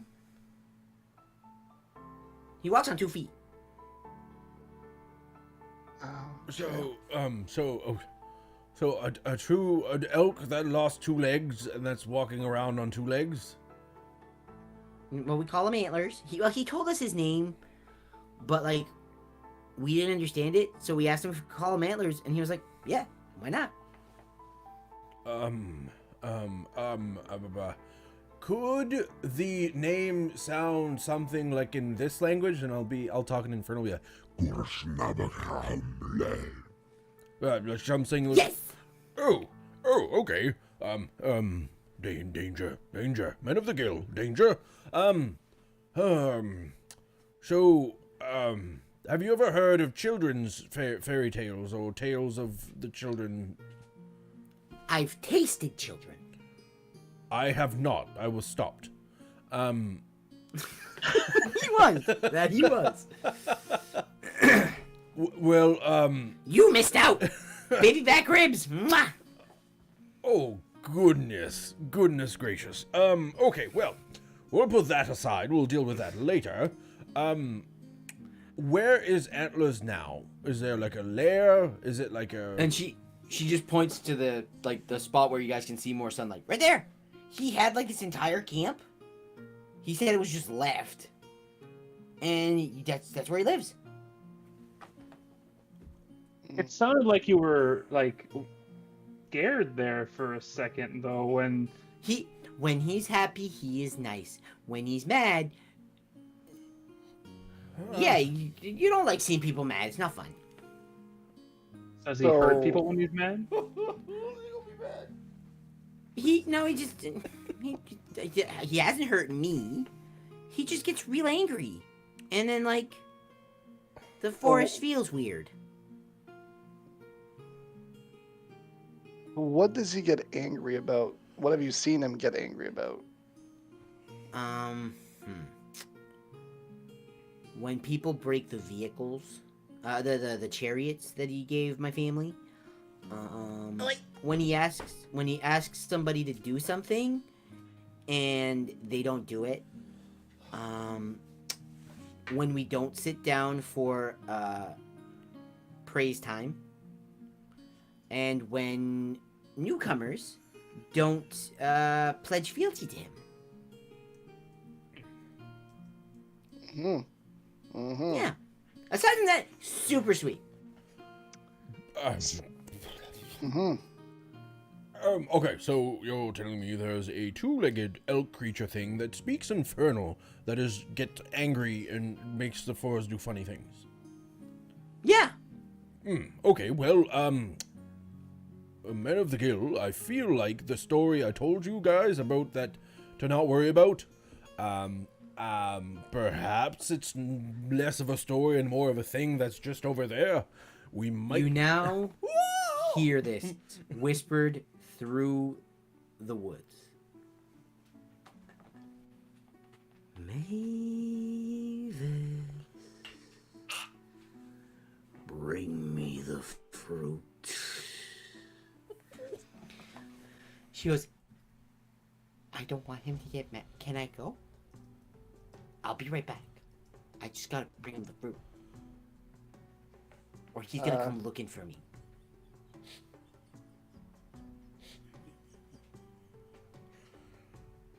Dude, I'll look at everyone else. I'm like, should we? Like, I mean, she's gonna leave. Obviously, he knows we're here. He fucking voiced through the forest. Oh no! Like you get. It wasn't in your head. It was just as if the voice was coming from every corner of the forest, and he just said Mavis. You don't know if you're seen. You don't know if he knows you're there. He just asked for Mavis. I just wanted to make that clear. Like the voice did not have like. He didn't say Mavis, bring the fruit and your friends. He said Mavis, bring me the fruit. Perhaps we should let Mavis bring the fruit, and perhaps we should bring ourselves shortly after with a keen eye looking about, and yes. Yeah, don't tell him about us. Yeah, if you wouldn't mind. She goes. She's like getting up and she's starting to walk away. She goes, but he'll want to make new friends. Yeah, we're gonna come. We just want to surprise him. Yeah, it'll be a surprise round. Well, nobody's ever surprised him. Okay, roll the persuasion check. I will say Balder, because Balder's the one who said surprise. Can I aid him in that? 17? 17 is good enough. I'll roll an insight check on her. Okay. That is a 9. Woo! She's... From the way she's talking and the way she's presenting to a bunch of armed men pinning her to the ground and then, like, don't tell your, like, angry guy that we're here because we want to surprise him. She seems fairly young and naive. And she goes, kind of like Asher when you first met him. And she goes, oh, okay. Aw. I remember that. I won't say anything. Shh, I'll be real. And then she walks over. She goes, antlers! And you just hear a like the ground shakes, and then she just disappears into the light. And you just hear her talking, and you just hear the steps leave away, and then she like creeps into the floor. She goes, and then she just like disappears back. Well.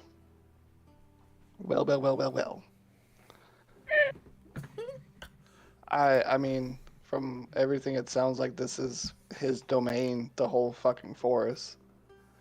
Let me guess. Lair actions. I have a suggestion. Since I probably need to kick this thing's ass and reclaim the canyon and all that shit, oh, by the way, the dwarf said the only way to defeat this thing, perhaps, is to reclaim the canyon. Anyways, I can go out, make my presence known, and I think of myself as a pretty good distraction, so that might give you guys a bit of time to flank and see what's going on, and I could just walk up and be like, oh, hello, I met Mavis, and I'm here to be your friend.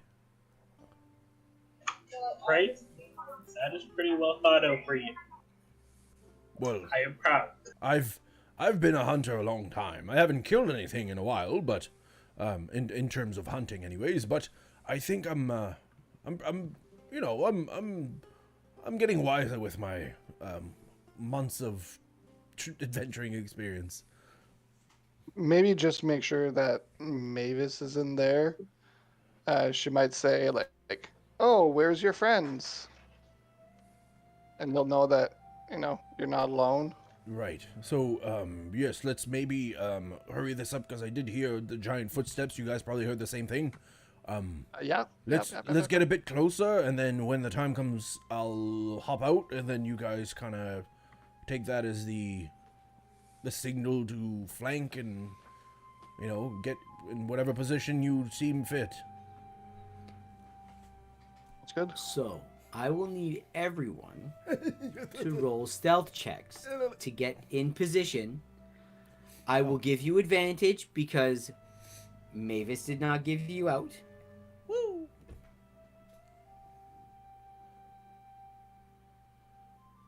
Me too? 20. Yes, me too. What did you get? 22, 19! 19, 12. 21. 21, and 12. You guys, as a group, quiet like the wind.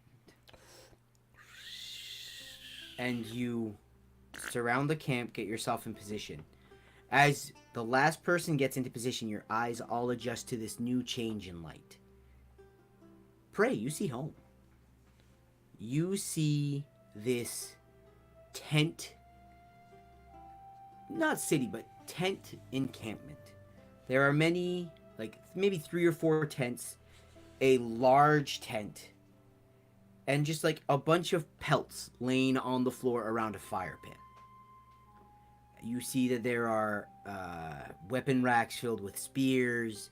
There are elk antlers hung everywhere on the walls. This little encampment sits at the base of a hill, so it's carved in. Something that has changed, Prey. There is a massive cave that has been burrowed here. Armor back. Right behind your father's tent. And sitting In the middle by the fire is Mavis, who's just like stoking a flame that's boiling over that's under a large boiling cauldron. And you see it. It is literal size, huge. Mm-hmm. Its fur is matted. It is tangled. Its eyes crimson red. It has the face and neck of an elk. Horns extended. 18 points. Big antlers. Twisted. Yeah, these are the big, like the base of the antler's probably like this big. Ooh, thick It boy. is huge. And the points are all tangled in on each other and just extend into sharp edges. It has a humanoid body with hooves for legs. And it's just grabbing these fruit that would usually fill up your hand, just devouring bags and like sometimes just taking its moment. And as you guys all get into position, ready to spring this ambush, he goes,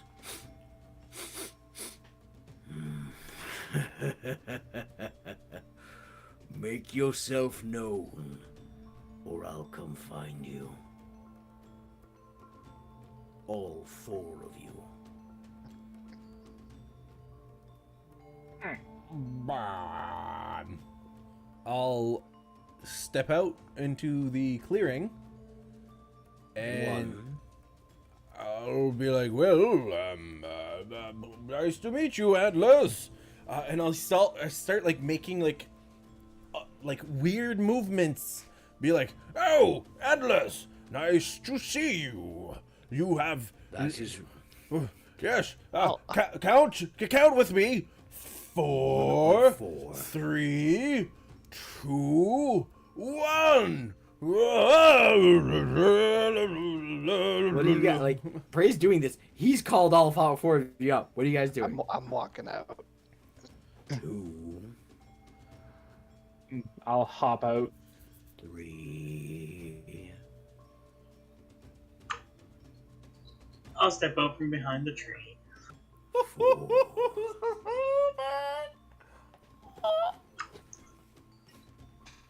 Say nice try, Prey. It was a good attempt. Leans forward and goes, this guy's looming over you, and he's just sitting at the base, at the entrance of his cave, and he goes, have you come to pledge your fealty to me? Well, as a person who can speak Infernal as well, we talked to Mavis. She's quite, she's a great little gal. And I'll say in Infernal, Give me something in writing. As you speak to him, you just see his eyes widen, and he's focused on you. But he looks at the 3 others and goes, do you stand with this one? Or do you pledge fealty to me? Make your choice. No conversations. I want to talk to him, but he said no conversations. With all due respect, we will side with our comrade, but what does, like, signing your plea, whatever you said, what does that entail exactly? You serve me, pledging your fealty. It's easy. You've made your choice. He's made his choice. The 2 others, make your choice now. To be clear, guys, the only thing I said was, give me something in You've writing so I can read made it. your choice. I just wanted to know the details of the deal. Fine, Prince. Asher is going to, at this point, like, expose his Mr. Voice emblem and be like, I only serve one. Oh, Mavis, don't eat that fruit.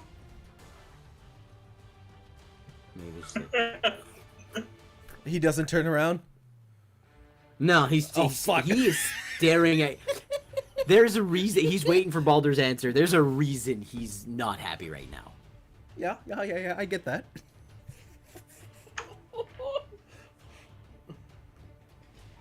Why would I ever budge to you?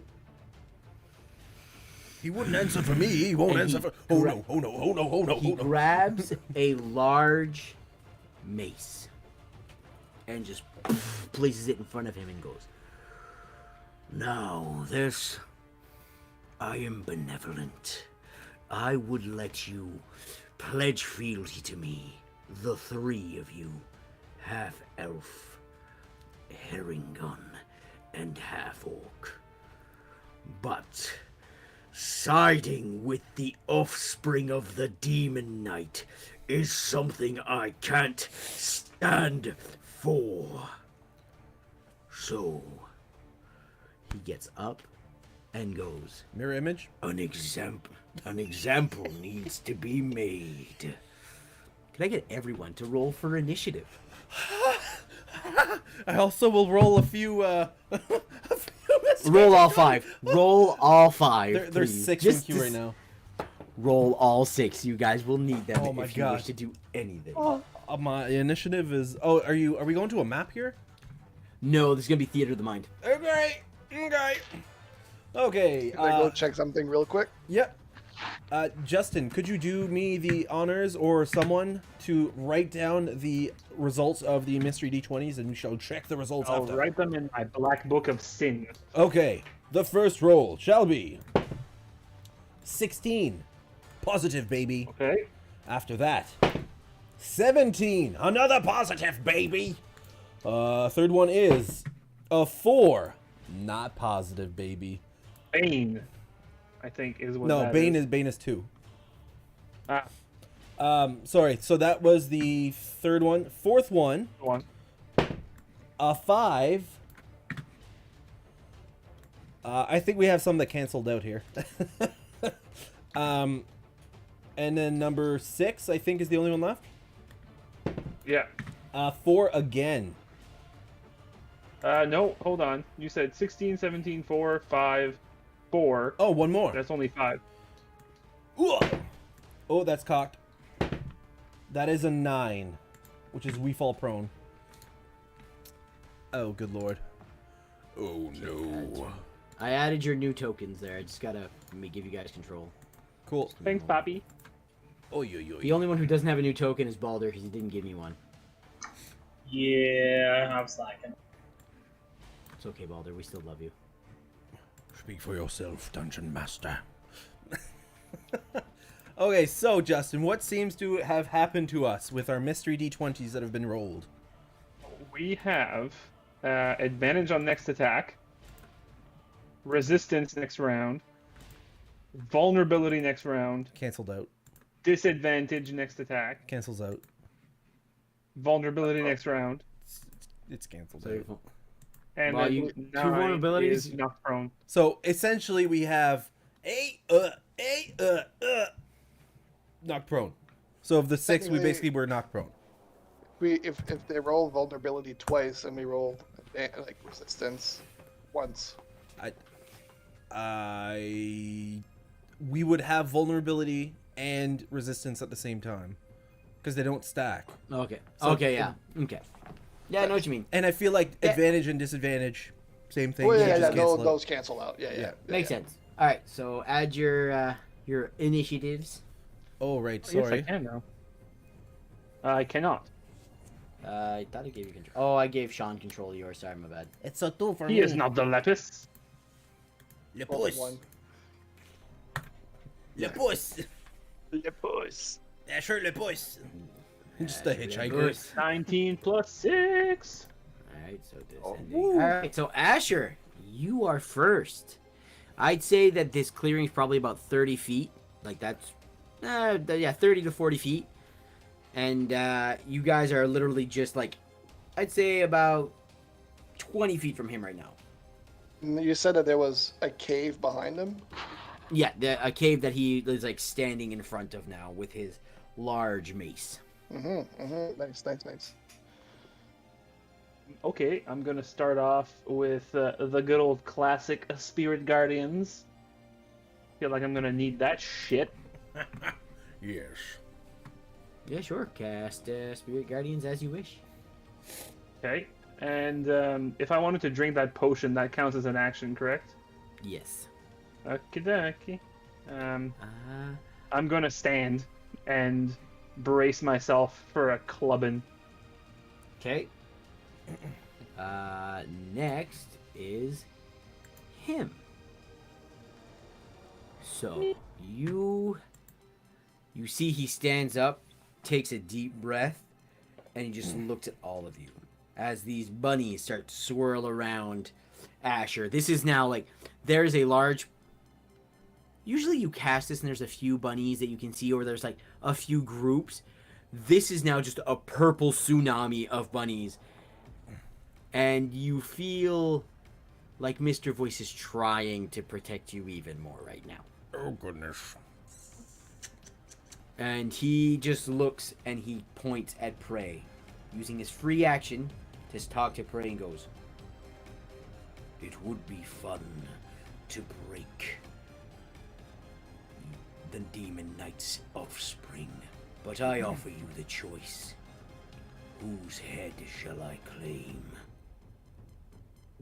Well, I heard your mother's head's pretty good.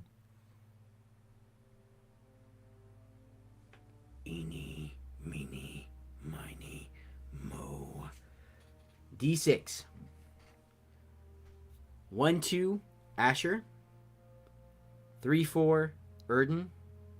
5, 6, Balder. This is just ignoring prey. 5. Yeah, that's what he told. He said. Oh, yeah. It'd be Said fun I to could- kill him, but like I'm gonna fuck someone else up. So he's going for Balder. So he is going to start running. He's going to use his entire multi-attack on Balder. Does he enter my circle? I would say yes, so give me a moment. He has advantage on saving throws against spells. Against Spirit Guardian specifically. Okay, give me a minute. So that is a wisdom. Yeah.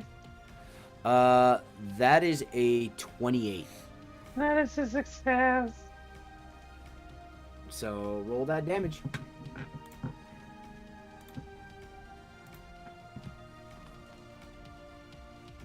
Half 8 would be in 8.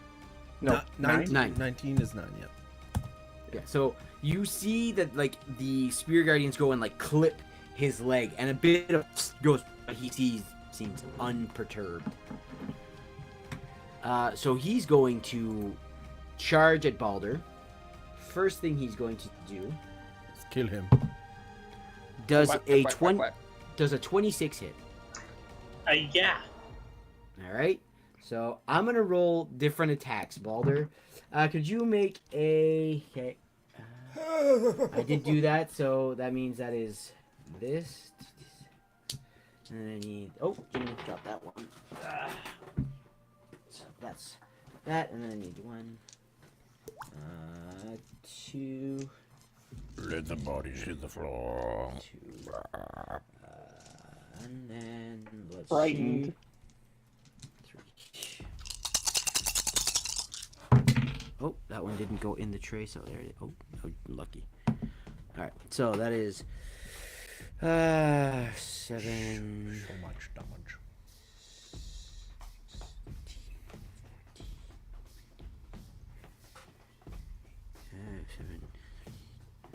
16 points of piercing damage. And could you... Oh, wait, you're prone, aren't you? We have advantage, oh, that's us. Never mind. Go ahead. Yeah, so you guys are prone. Just checking to see if it was a crit. So that's, again, 16 points of damage as he, and with his horns, just drives them into you. As you're into the ground, like, picks you up and then slams you down again. Hellish Rebuke. As... Hey! Sure. Give me that damage. 16 fire damage. 16 fire damage. You... Whoa, okay. You scream, like, as he slams you, go... And you just see the fire curl up his antlers and onto his head, and he just shakes it off. You do see singed hair, but he's still just, and you're still prone. So he's gonna try to, and he does. As he slams you down, he's going to extend, and he's gonna try to bite you. Oh my god. That is a 18 to hit. 18 will hit. 18 will hit. That is 13 points of piercing damage as he grabs you, ragdolls you around, slams you back on the ground. He's also going to take his mace and just bring it down on you. Damn. That is a 27 to hit. Yup. Well, Atlas seems to be pretty angry right now. I did do a mistake on the first 2 attacks, but that's okay. I'll correct them on this one for the next ones to come. That is 17 points of 17 points of force damage as the I gotta roll. So he slams it into you, and then he looks at Prey, stares right at him, and I need you to make a wisdom saving throw. That's part of the multi-attack? Yes, it is. Jesus Christ. Natural 20. Natural 20. That is a success. He looks at you with hatred as you see Balder just coughing blood up, and he's just like, next I pick another toy. Oh. And you feel the fear creep into you, going, this is a bad idea. Your mother has a collection of toys. You shake it off. Next in line, it's Balder. What are you how you doing there, Baldy? I'm not dead. You paw more, but you paw four. I'm gonna stand up.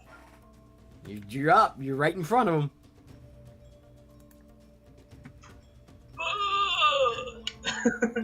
Still alive, but I'm barely breathing. Yeah, pretty much. I know. Yeah, I guess we just attack. Because I got All right. nothing else.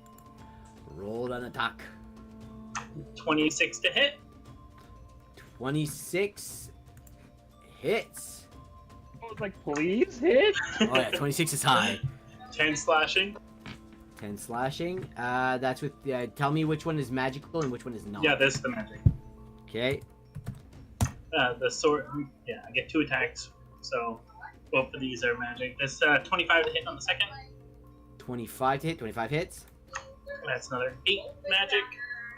8 magic. Okay. So. Honestly, I was gonna second one try to heal a couple, but I don't think it's even worth it. So I'll do an offhand attack. 23 to hit. 23 hits. That's 7 non-magic. 7, so have to 4. Balder, after being beaten and bloodied by this thing, gets up and just starts hacking away at its legs. You see him just do a twirl and just like cleave right up the shin. Like, shin splint sucks. You can just imagine what a sword drawn up your shin would feel like. And as the skin just tears, you see Balder drive both his swords in and just open the wound even more. He's still just focused on Prey and then looking at Asher. Looking at what? Looking at Let's Irvin. action surge. I can't say it. And attack him again. Another 2 attacks with the magic sword. It's another pronounced acting sugar. So what was that, Balder? I'm gonna use action surge. Yes. I can't say it. And then it makes more attacks with my magic sword. And I just crit. So 28 to hit. 28 hits. So roll that crit damage. Only 13 with the greatest 13, roll. so 13 magic. And second attack. Oh, fuck. 10 to hit. 10 I does didn't not have a hit. bad roll in there. So as you pry it open, you feel this surge, going. You keep the wound open with your one sword, and then you just take your magical sword and you drag it across, and you actually cleave a part of his flesh off, exposing bone. But with all these hits, he's focused on prey, looks at Asher, looks at Erden, and then just smiles. He's looking. Prey, do you give him a reaction when he's looking at either? No. I can only rage on my turn, but it's kind of pre-raging right now. He can see that you're hating every moment of him just picking, like making you choose which of your friends he's going to attack next. Erden, it's your turn. Oh, fuck me. Before your turn, Okay. he is going to Mhm. yeah, because he doesn't like that he got hit, and he wants to prove his point. So he's going to use his legendary action Oh. Mhm. to use 2 of his legendary actions, and he's going to charge at Asher, who is prone. You're the one with a spell. I am not prone. That's right, I you stood up. You are the one with magical bunnies that has attacked him. Wait, I want to see something about your magical bunnies. No, that's right. That's He necrotic cannot damage. resist the necrotic No, damage. I'm just looking at something. Okay, cool. I just want to check something real quick. All right, so he's gonna try to. That's right, just 1 dice. You're not prone. He's gonna charge in. So does that mean that he has to make another save? He didn't leave the thing, did he? Yeah, no, he's still in it, but he just uses. So okay, so that is a 26 to hit.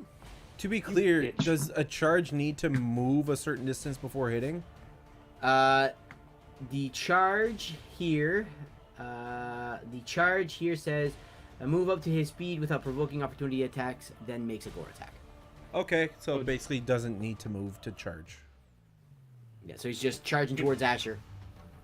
But didn't he use his movement to? Legendary action.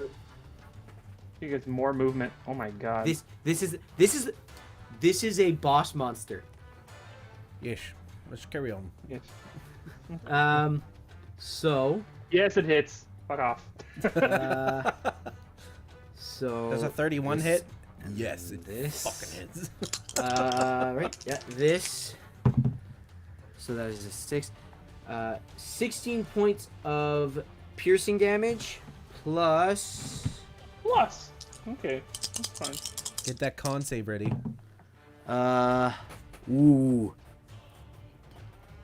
Ooh, that's a good roll for me, bad roll for you. 21 points of piercing damage You can go eat an ass. as he just slams his antlers into you, lifts up, looks at prey, and then just slams you down at his feet. You are. Can you roll a strength saving throw for me too? I really want to kill this bitch. This is 16. As he slams Asher, you literally see his little body go poof at your feet, prey, and he goes, "One more to play with after this." Could you roll a concentration check for me? So total damage was 16 plus 23, which is Was it 21? Well, we have 21, yeah. 21, yeah. So So 16 to half. So 37. 37. Half of that is 18? I have to roll an 18 or lose concentration. 18 con save. Wow. Oh, wait, it's okay. Nope. You don't have And a when Haragon he's- special thing? When he No, it sla- has to be a dexterity saving throw. when he slams you on the ground, you just feel the bunnies just rush back into you. And as they rush back into you, Prey, you, for the first time, hear this. And Asher, you hear, "I do believe, if you want to, this should be a fight we pick another time." And it is now Erden's turn. Well, I'm just. I'm gonna bonus action hex Okay, I'll hex him. and get up, run my 15 feet as far as I can. As my action, activate my wings Okay. and just move like 60 feet, like somewhere away, kind of like not running away from the party, but kind of like flying up in the air, kind of trying to. Yeah. Get some distance between you and him. Yeah, Okay. and that's what I'm gonna do because it's an action. So Okay. Pray. He's in front of you. He's fucking up your friends. Well, it appears it's time to Rage. rage. And I will clearly rage, and I will recklessly attack this fuck. Attack him away, Pray. Come on. Natural 20! Woo! Guess what? We gonna fucking Eldritch Smite this cunt! Sorry, that was a little bit too hype. That was a little bit too much. Do it. Okay. Okay. Do it. So. Alright. That was kind of garbage. 14. Some of this is radiant damage. Okay. Do you want to know that separately? It's a magical Yes, weapon. I will. Then do I you want to know that. The radiant separately? Radiant separate, and if anything is not magical, separate. Oh, well, it appears next time it'll be necrotic.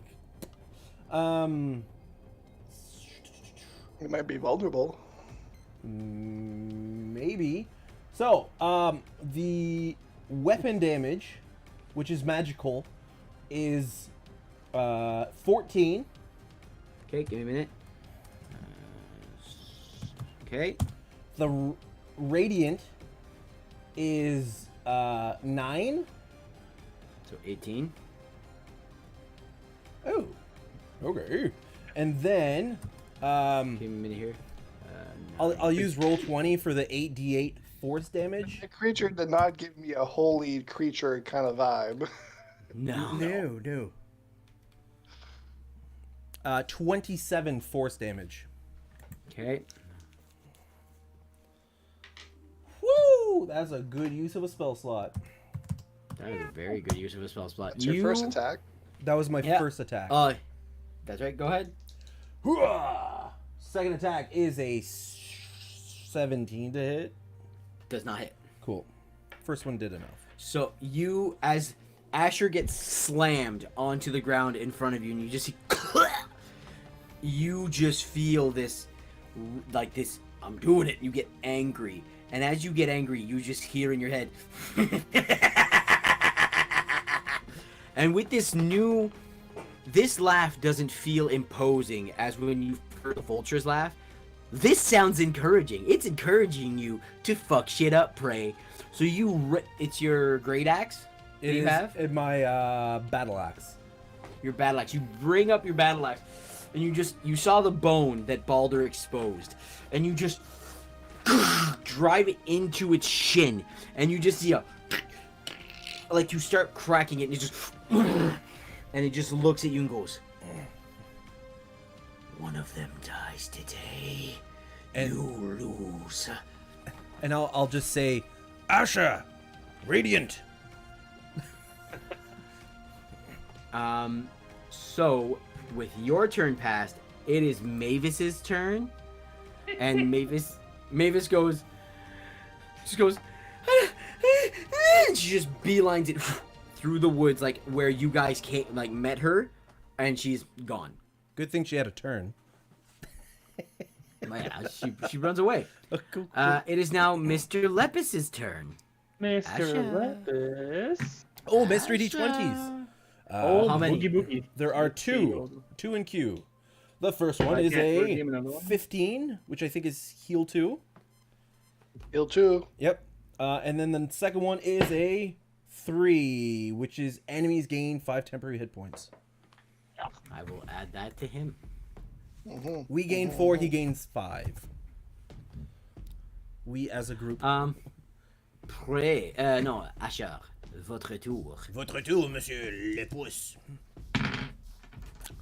Okay. This stage, then, I hear Prey. I hear Prey say, "Radiant." I'll be like, "Ah!" I'll be like on the ground, be like, "Ah!"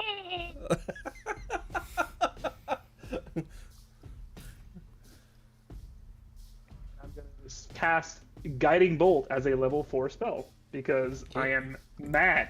Oh, let's go. I assume you get up because if you're Yes. prone, you do have. Yes. So, standing up. That is a not a crit, sadly, but it's fuck. That should hit. I mean, what did Fuck 25 that, hit bud. earlier? 25 hit earlier Yes, 25 did hit earlier. because this is 28. 28, 27. Sorry, it's a 19 plus hits. 8. Okay. Rules that dommage. Forget. Then how just many did- dice. Just deduct 5 for me because he has 5 temporary hit points that'll just be gone. You want me to do your job for you? Then is that it? Yes, Okay. please. Yes, please. It's doubled though, right? Yes.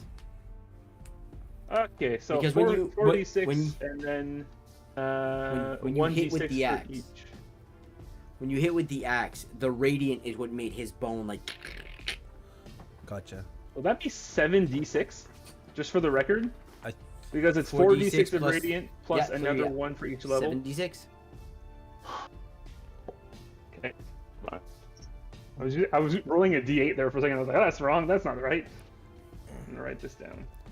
Or actually, I'm gonna use roll 20. That's what It's I gonna did be for the easier. 8d8. Yeah. R/roll, is that it? Mhm. /R. /R. I did R/R. 7d8.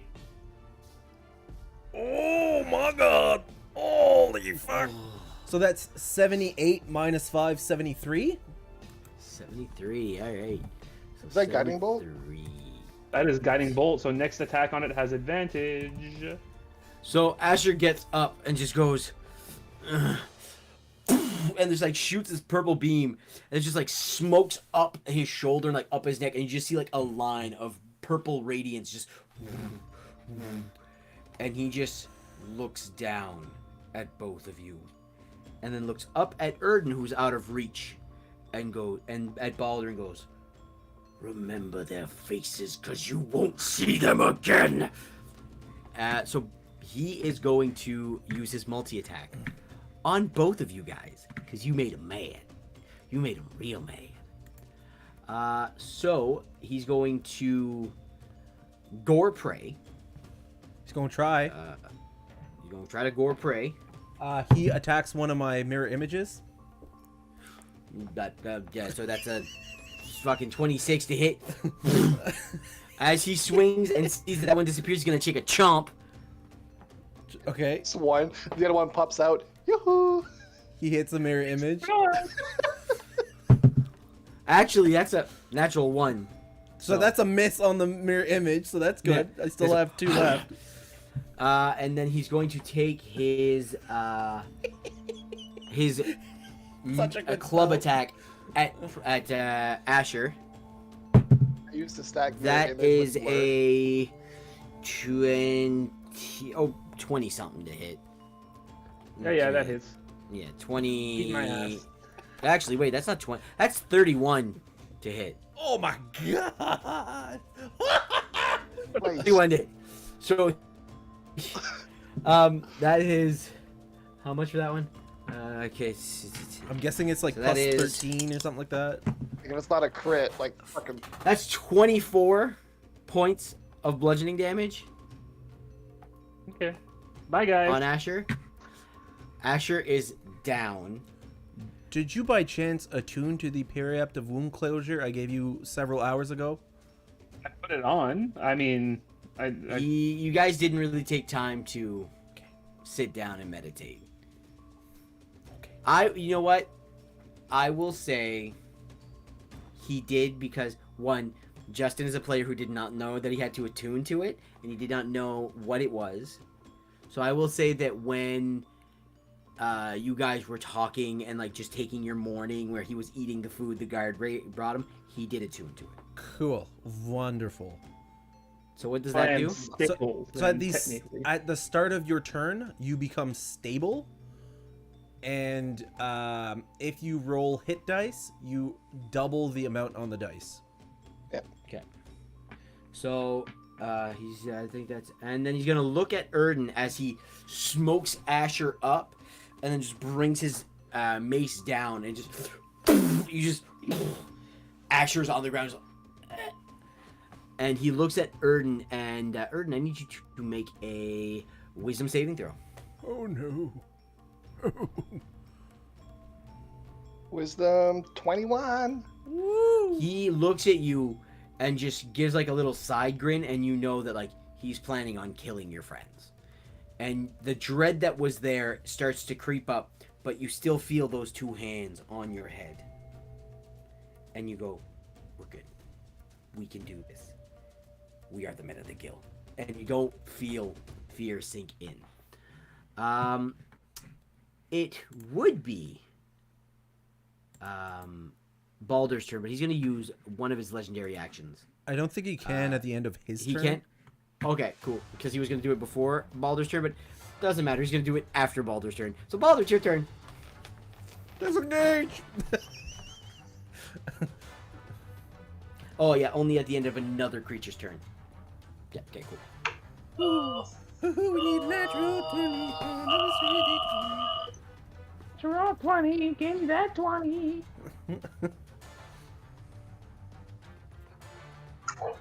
Wow. I'm like a stinker. Do I do I disengage and run away? That's not very heroic of you, Baldur. Or do I sweep? Well, it's very true. It's not really what I do.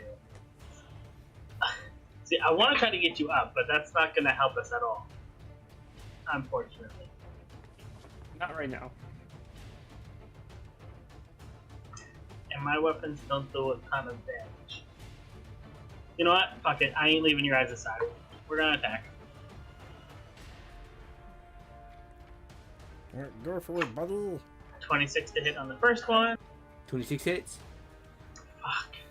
1 on the damage side. 6 magic damage. 6 magic 26. damage. Cool. Yeah. 26 to hit on the second one. Okay, a minute here. That's 8. 6, 7, 8, 6. Just give me a minute here. And then you said 8 points. 8 more magic. Okay. And then 18 to hit. 18 does not hit. Alright, I missed with my bonus action. So that's me. Okay, so you run up and you just start. You guys are all attacking this one leg that seems to be weakened just to try to get him to tip over. And he just.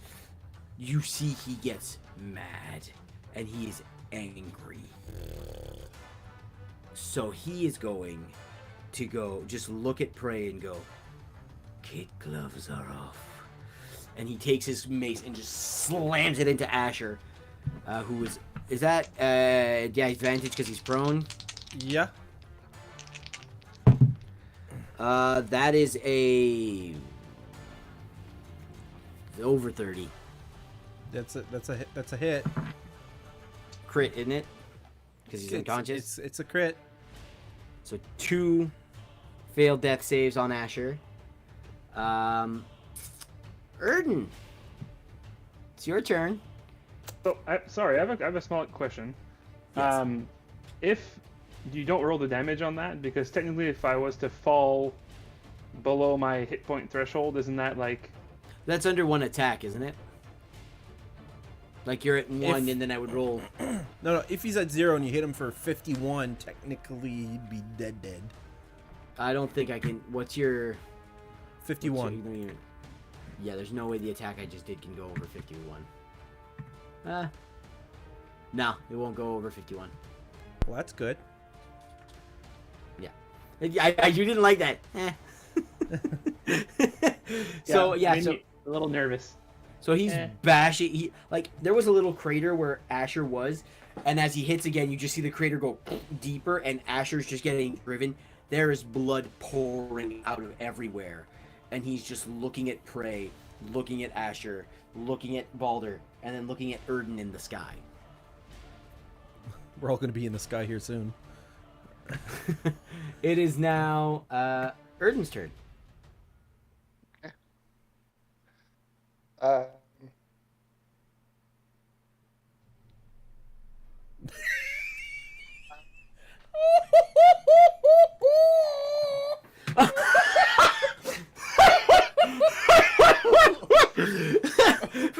For those who are not watching the chat, Donnie just said, see you soon, my friends.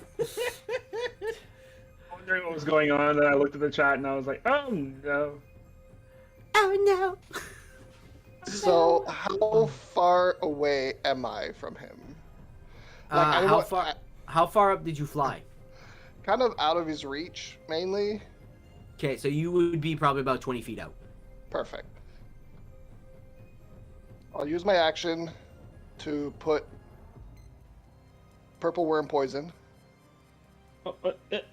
Sorry, I don't mean to cut you off, Erden. Sorry. Did somebody have a turn before him? Before Erden? Was it Balder? Yeah. Yeah. He had advantage on the next attack He... because of Did you guiding bolt. crit? Bolt. It doesn't have to be a crit. No, Oh, no, you did asked he Balder. crit? Didn't he crit anyways on your first attack, He Balder? crit.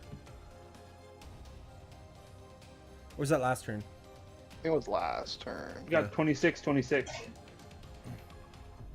Yeah, I rolled 2 18s this time. I crit last. Oh, so you did roll with advantage.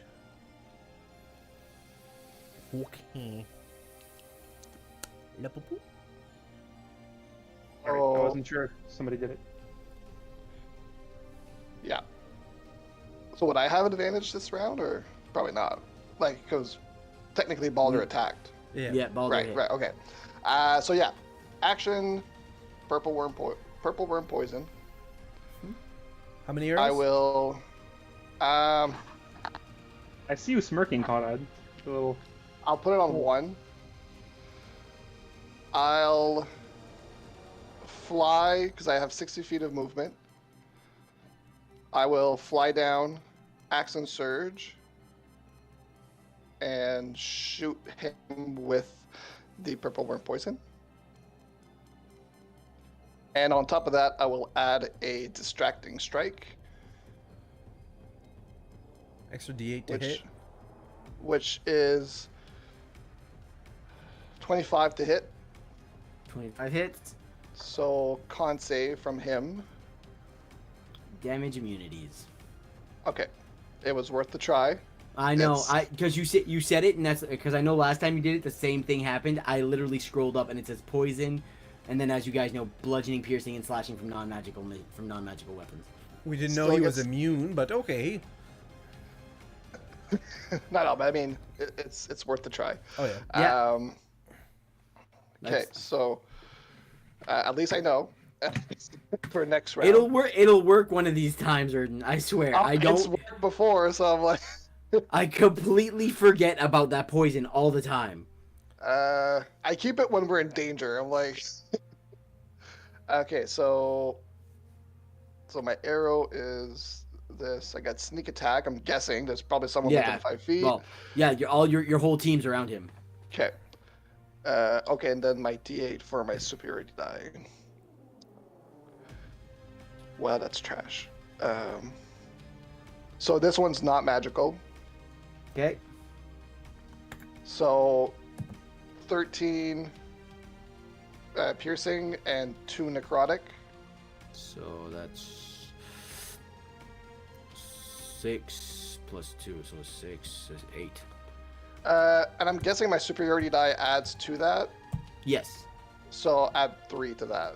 Okay, cool. So that's my first attack. Okay. Second attack is a 19.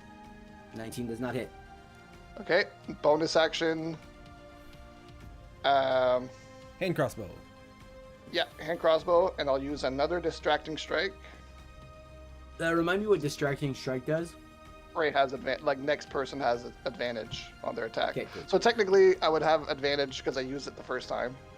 Yeah, so So I'm just gonna roll it to see. Okay, whatever. It's 20. 20 to hit. 20 does not hit. Oh, okay. So yeah, that's my turn. So you're still now you're within his range.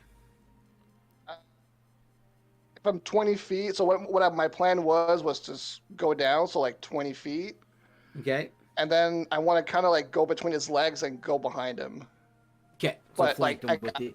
Yeah. Yeah, and with the rolls you had for like 20s and 20s on 20s on 20s to hit, you swoop down and you shoot like as he's lifting his maul to slam into Asher. You swoop down, you shoot him in the armpit, and he just and like it squeezes in. You see like a spurt of blood, and he turns to where you were. You're not there. You're behind him. As you're behind him, you go to shoot, and you aim for the back of his head where you think the head is connected to the spine, and you just off one of the antlers. It's just like, and then he turns and he sees you. At the end of your turn, he's going to use another one of his legendary actions and goes, "Swat the fly out of the sky." He's going to try to hit you. That is 29 to hit. How far back were you? He went 20 down through his legs and then up right behind him to flank with you. Okay. Shoot. That I gotta go to see his weapon. His weapon is right here. Yeah, make sure I have the right dice. That is 23 points of force damage as he swings his smokes you and kind of topple over, like in the sky, still rotating. And he just, after that, it's Mr. Invité Spreader. Well, the Monsieur Invité. Oh, we got the short rest, motherfucker! 25,000 channel points for a short rest redemption. That is Sneaky. splendid timing. Superiority die after superiority die after. I was using all of them with my action surge. Oh, that is a good use. That was a good use right there. Let me poison you! I don't have enough channel points. Oh, that is splendid. I get them spell slots back. Okay, and Asher, don't you forget that you double the dice for your hit dice rolls there. Yeah. Yes. After Prey's turn, but yeah. Oh, at the end of the round. I didn't necessarily. I mean, I'm guessing that's what it is. I don't know. It makes sense. Yeah. In that case, I will not use spell slots till next turn, but I will. I'll recklessly attack this guy. I kind I of. was gonna say you're the last one of the round. Yeah, I know I have advantage already on the first one, but I want advantage on the second one as well. So. Hurrah! That is a 20 to hit. 20 does not hit. I'll attack with the second one.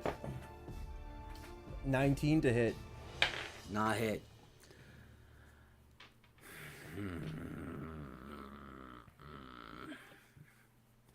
And the. I don't want to be that guy. I really don't want to be that guy. But I think I might be that guy. And I know exactly what you're thinking. I know, cause I'm putting myself in the seat of the monster, and he would do without a hesitation. But me, being a DM, don't want to be that guy. I don't want to roll for it either, cause that's just dickish. So, what do I do here? What do I do?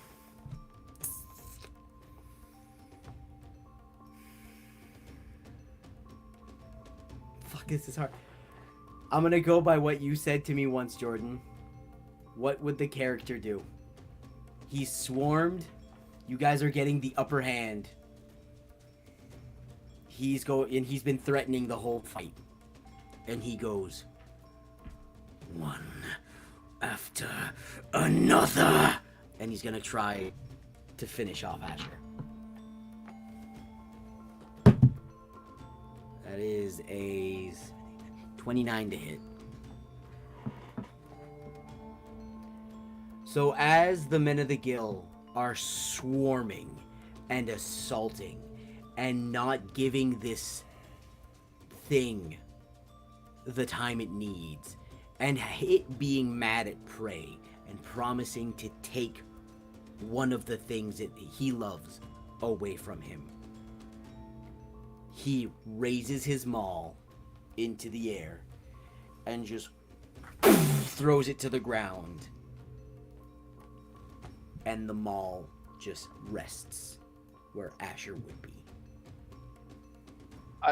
I'm just wondering though, doesn't it resets to 0 at the beginning of the turn? Did he hit him this turn? It's the start of his Asher's turn. I think It's the after your turn, he took his last legendary action. How many action points? How many legendary points is it?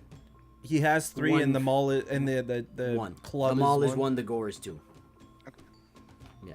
Okay. So he drops it onto Asher.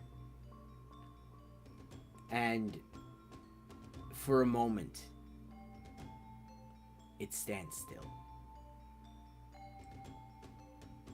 The men of the Gill are waiting.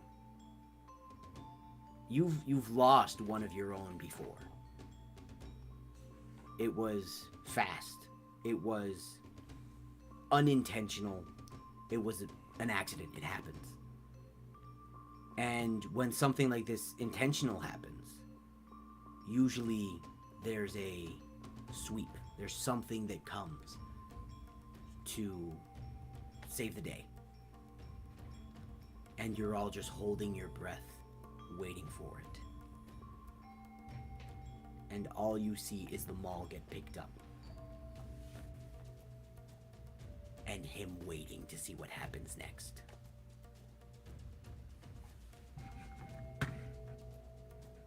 Asher. The last thing you remember is pain. It is intense. You've never felt this. You've felt close to, and something has come to sweep in. But such is the nature of a Death Domain cleric. As much as the pain is now gone, you embrace it. You've dealt this out, and you know that not everyone is immune to death itself. And you've been here before. Last time, you were welcomed by Eldath alone. This time, you come into this place that you've seen 100 times. But your mind blinks back to what it used to be. To the first time you were here. It was a cabin floating alone in the astral sea. And now it is a cabin in a beautiful valley with a lake, and then you see it. You are the first to see this. You see Prey's clan. You see that they are working in the woods, building other cabins next to Mr. Voice's. Not as fancy, but still suitable for cave-dwelling carpenters. And all around this thing that you've built is a beautiful canyon with waterfalls pouring into it. And when you make your step in, you are welcomed like a king. Prey's clan lifts you up because you gave them paradise. Eldath looks at you with a smile as you see beneath the water a tiger-like humanoid slowly being waterboarded.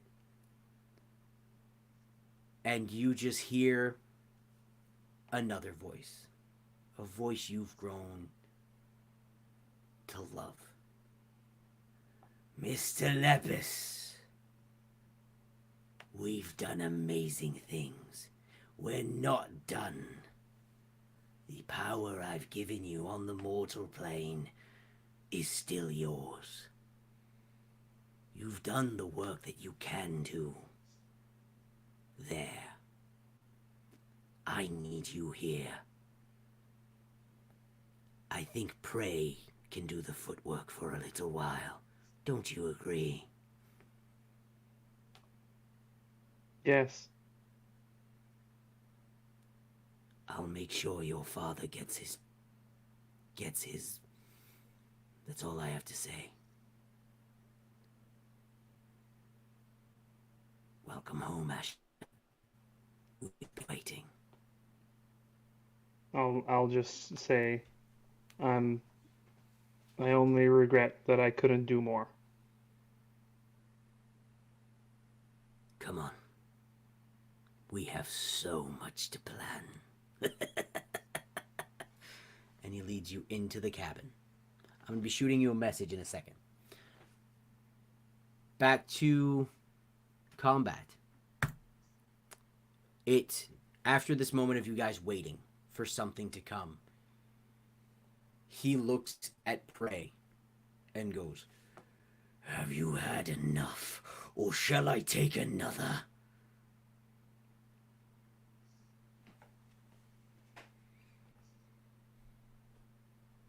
Well, if it's the last thing I do, I'll be probably fucking your corpse. Vicious mockery. Just so you know, as you say this, Prey, intensely staring into this huge beast, you see, because it hits you. This is a fucking elk. And you look in his eyes, and you see past the fiendish in him, and you see the primal. You see sweat. You see heavy panting. You see wear and tear from this battle. Will this be an all-out slug war? You know you could take this. Possibly. And you hear in your head going, "I demand blood in Vetus. Avenge him." And you feel a pulse course through you. And this pulse extends to your allies. For the next round, you are all filled with Mr. Voice's anger. You don't get to take one of his without his permission. You all have advantage on your next attacks. So, But first is his turn. mystery D20s. Yes, mystery And- D20s if there are any. And don't forget your short rest, boys. There's 2 Yes. mystery D20s. Make that 3. The first one is a 10, which is reroll -1. That is a 7 or 6, which is a -1. 6 is enemies heal 2. Best of luck with that 2. Best of fucking luck. Second roll is a 9. We are knocked prone. And the third roll from Mr. Lepus. From beyond the grave. From beyond the grave. It is a 7. Enemies Oh get my god. +2 AC next round.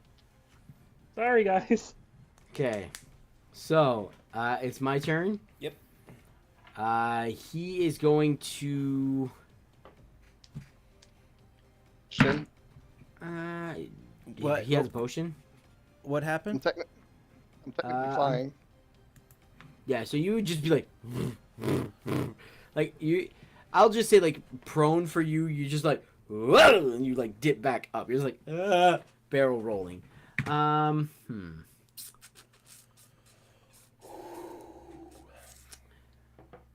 He's going to look at you, Prey, and he is going to begin casting. This takes, since the wear, he's going to start casting a spell. It's going to take him a turn. I'm not going to take away your advantage attacks. So he's preparing to cast a spell. You don't know what it is. You can roll an Arcana check if you want. But it is Boulder's turn. I mean, if I can make a roll, I will. Yeah, if you want to. I'll give it to you.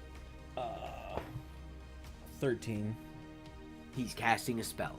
You don't know what it is. You don't know what it means. But he's looking shifty. Balder.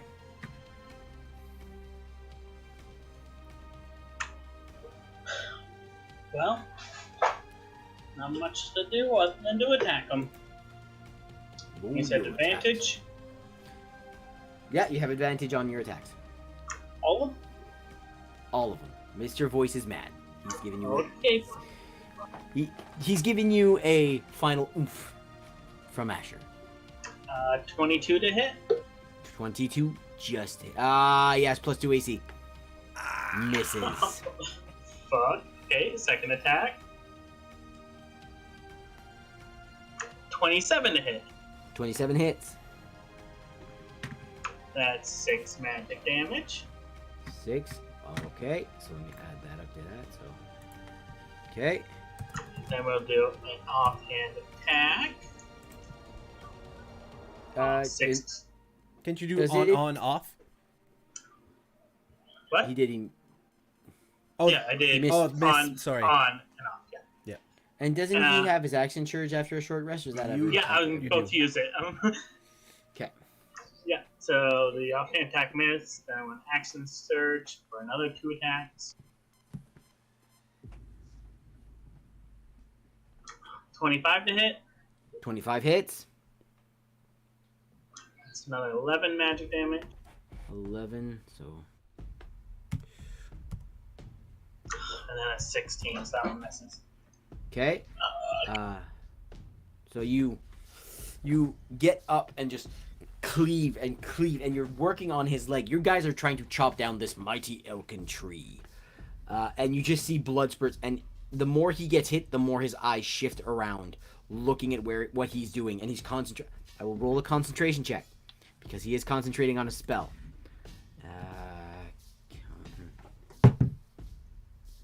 Success. It is now Erdan. So I'll try to get my composure, and I will. I'll shoot him twice. Shoot him with the butt.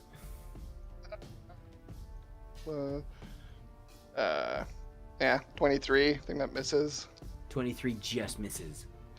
I'll do it again. That might do it. 24. 24 just hits because of the plus 2 AC. Okay. Let's go. And I will add a trip attack to that. Okay, I will keep track of the damage after roll concentration checks, right? So, because he's concentrating on a spell, trying to cast it there.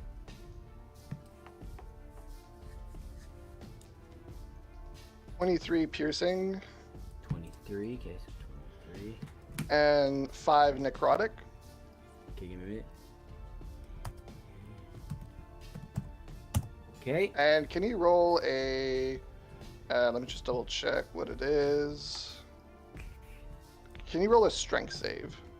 yes I can. Just It's give me a not minute, gonna I'll do anything, but it adds a D8. So I'll do the strength check. It might do. It's that- probably Yeah. What's the save? Just so I can tell you what it is there. like 14, I think. That is a 4. Plus this is 14. Very strong. Strong. Yeah, I'm just doing it for the D8. Yeah. So he's gonna roll a concentration check on your. Oh, but you got to roll a D8 on top of that, right? And it was part of the. Okay. So I It was will part of roll, the so that's- total, yeah. I have to beat a 14. Yeah, beat that. So he's still concentrating on his spell. Crit. Natural Crossbow, 20. baby. Okay. So that's Did you do Two your of sneak these. attack too? Because your allies The are... first attack I did sneak attack, so Okay, this one cool. doesn't have it. Unfortunately. Unfortunately. So this plus that. Okay.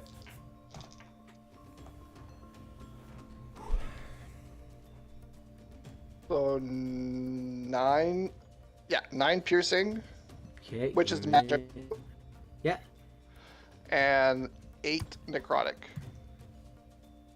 And it's a DM call.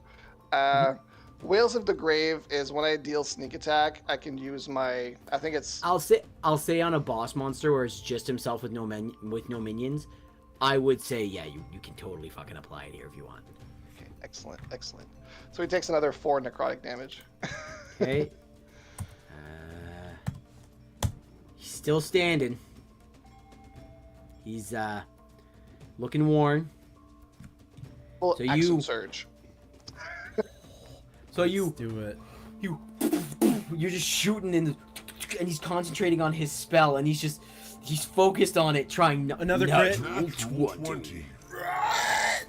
18 and 20. All right. Roll Did that you- damage. I go- You've been using the Sneak hex as attack. well? Yeah. Okay, good. Yeah. So I used one of these. So I'm going to use another superiority die. Which doubles. Uh-huh. Yeah. So that's my D8. So another D8. And 2 of those.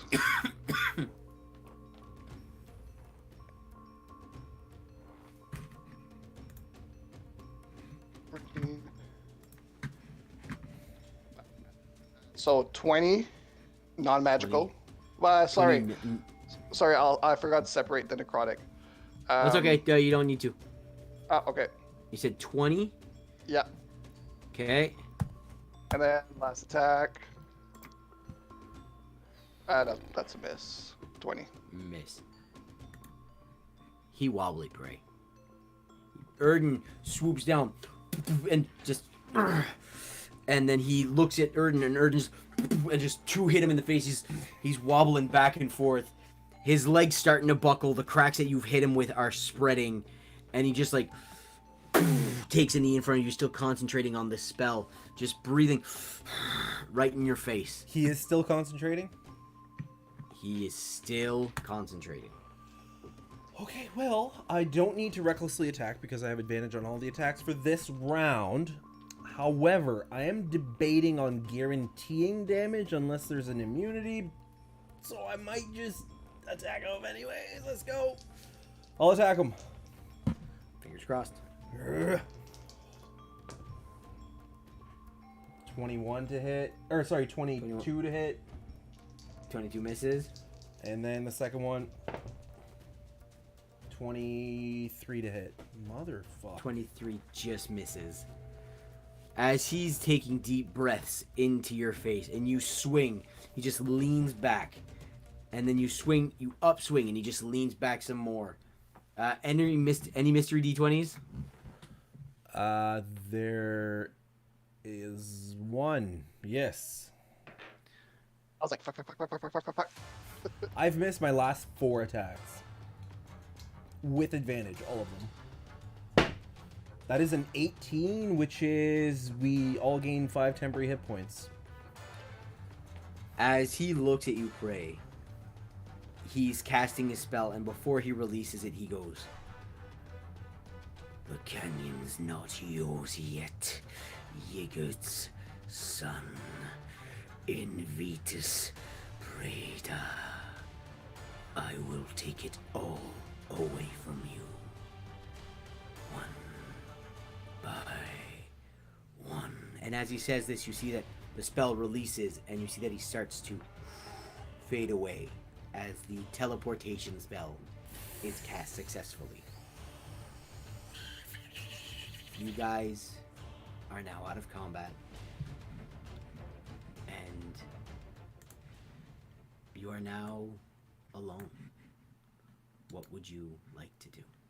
Well, I'll rush to Asher. My body, you filthy animals. He is in where the mall was dropped. There's a crater, and you just see a crushed corpse. I'll try to like kind of take away like whatever dirt or whatever could have piled on Asher and try to grab his body and bring him to like on the grass. Okay, Is my emblem crushed as well? your emblem was engraved into your chest, like it was part of you. As you pick Asher up and you put him on the ground where he lays, you put him down, and you just see the grass turn back to its natural ground, and radiating from where his body is, the forest just seems to descend back into itself, and you are now back into the canyon in Prey's home.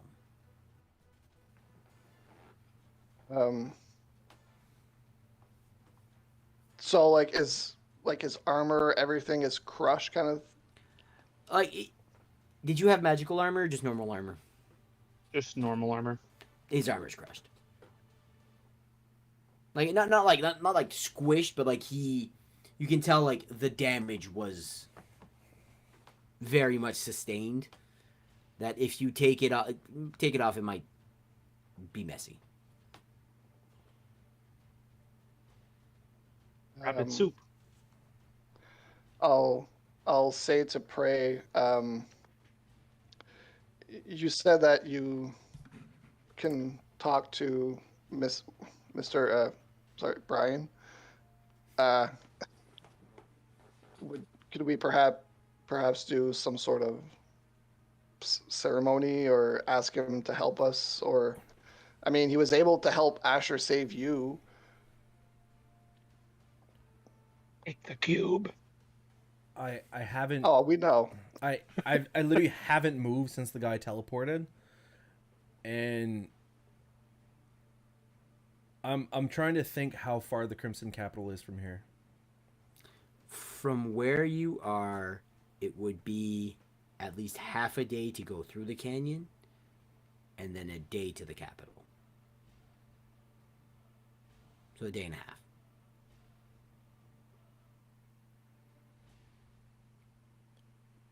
That is on foot, the way you have traveled it all the time.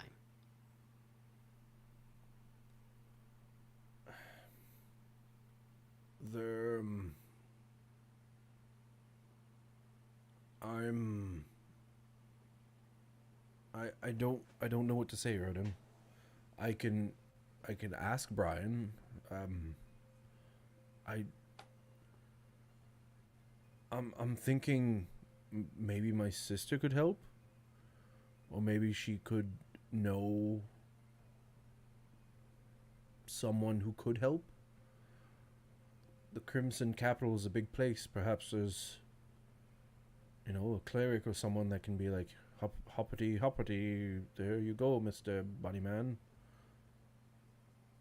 Yeah, I mean, it's worth a try. I'll do a medicine check because Erden doesn't know that he's dead, I guess. Mm-hmm. Not a problem. 18. Yeah, there's no pulse. Yeah. I mean, perhaps we can, we could try that. Just before we do, I'll just, in case anything happens, I'll just kind of grab some of his things. I'll grab the earring that he's been talking to Foghorn. Mm-hmm. And yeah, anything that I know that he has of value, I'll just kind of hold on to it in a separate pocket, just to, in case we can bring him back. I don't know if this could work. I do have a spell scroll of Speak with Dead. I know generally for spell scrolls they need to be from your list. I don't know. If I give you a scroll, you can fucking use it. That's if you are a magic user, I assume you have some way that you can use a spell. Okay. That's how I feel about spell scrolls. I'm going to use the spell scroll of Speak with Dead Okay. and try to communicate with Asher. I don't know. I'm not familiar with the spell that much. Speak with dead. We can look it up together. Yes. You grant the Parle avec les morts. Yeah. You grant the semblance of life and intelligence to a corpse of your choice within range, allowing it to answer the questions you pose. The corpse must still have a mouth and can be undead. The spell fails if the corpse was the target of this spell within the last 10 days. Until the spell ends, you can ask the corpse up to 5 questions. The corpse knows only what it knew in life, including the languages it knew. Answers are usually brief, cryptic, or repetitive, and the corpse is under no compulsion to offer a truthful answer. Yada yada yada. This spell doesn't. I'm gonna put it this way: if you cast that spell, Mhm. you will get five questions. You can ask the man on the screen that died. I'm not gonna role play Asher. Okay. I'll cast it. Do I see like a quote unquote life come back for a second? As you cast the spell, the scroll disappears in a purple flame. And Asher, as you've been inside paradise, just relaxing, you see Mr. Voice goes, it would seem your friends wish to say some final words to you, Mr. Lepus.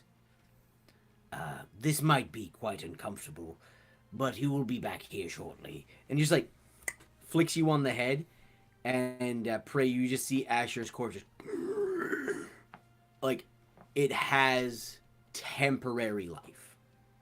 As I come back in, can I just be like, we? It's white. And like everybody else can see that, right? Like they're technically there. Yeah. Whoever's around, you can see that there is temporary life breathed into Asher's corpse.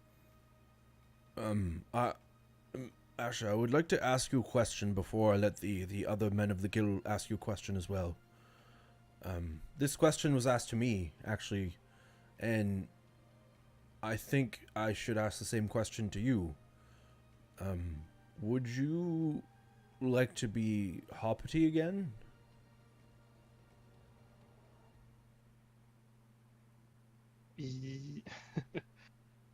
So you said like short and cryptic, basically. So I can't be like Well, going on to like a. You. This is like I said. Mr. Voice has granted you Okay. the right to Temporary. answer these 5 questions. Right. I would absolutely love to be Hoppity and come stir some chaos with you again. But I think my work is here now. With your family, with everyone.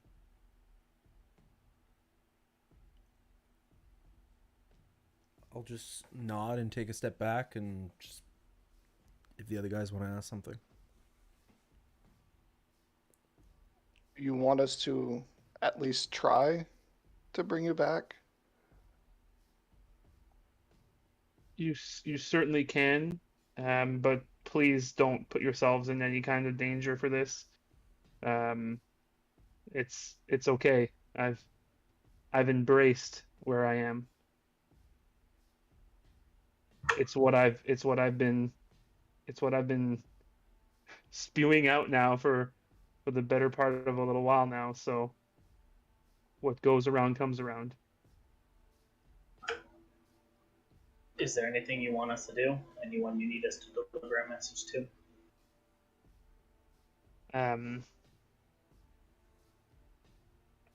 If there's one thing that I would like to find out more about, and I think Prey might be able to convene with me in the future, perhaps via Mr. Voice or Brian, which I'm not sure how he's taken. I can't see him right now, but I'm not sure how he's taken to the name yet. But we'll find that out, I'm sure.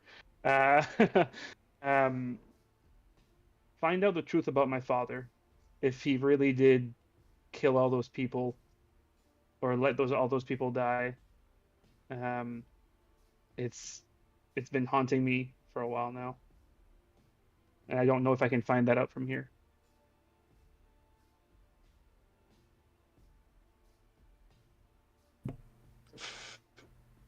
If everything can't bring you back, um, what would you want us to do? What would be a proper burial or ceremony for you? Well, I'm not feeling very traditional again because I don't really know the truth behind, I guess, my family history and everything like that. But um, you may burn me like they burn the mighty carrot. Very well. One more question.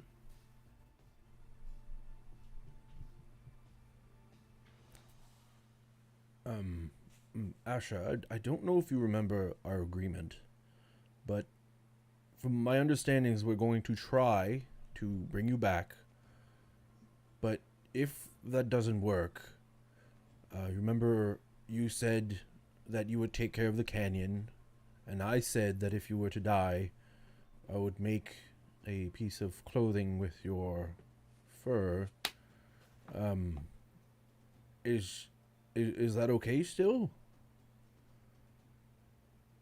It would be my honor for you to don me into battle and spew the chaos that you must. And with that, Asher's body leaves and is limp again. The men of the Gill are left one man short, and a promise of a loincloth to stop those balls from clacking together has been made. Advantage on stealth checks. Thank you for joining us. See you next Monday. I will find someone to raid here. Thanks for My hanging only around, request folks. is if you do make it a loincloth, that my tail is at the back. So I too have a tail. Yes, a second tail. Yes, exactly. Oh god, that was emotionally draining. That was Yeah. I feel like I failed you. I missed so many times trying to hit this fucking elk. We'll see it again. We'll see it again. So, Part of me wonders if, and I'm not mad or anything like that, but part of me wonders if we would have waited on that short rest until the start of the turn, if he would have actually attacked me or not. I'm not sure if Conrad's thinking would have changed, or if you would have I was been in the debating player. it. I was debating it ever since I hit you with the first time. I thought you were gonna do it the turn right after. I was like, oh my god, this is brutal. I know, but I'm gonna leave him the hit. I'm like, but I can't. But I gotta leave him the hit. I'm like, with Asher's luck, he's gonna roll that fucking natural 20. He's gonna roll that natural 20 because he always goddamn does. On his turn, he didn't actually roll. He wouldn't roll death saves. He just goes stable from the. Yeah, he's just from the stable. amulet. Anyways, yeah. Thanks for watching, folks. If you're not following, this was really intense, and I don't see it letting off anytime soon. So please follow, and instead of doing the ooga booga, let's hail the mighty carrot. Ooga booga booga. Hail the mighty carrot. Hail the mighty Hail the carrot. mighty Hail the mighty Hail carrot. the mighty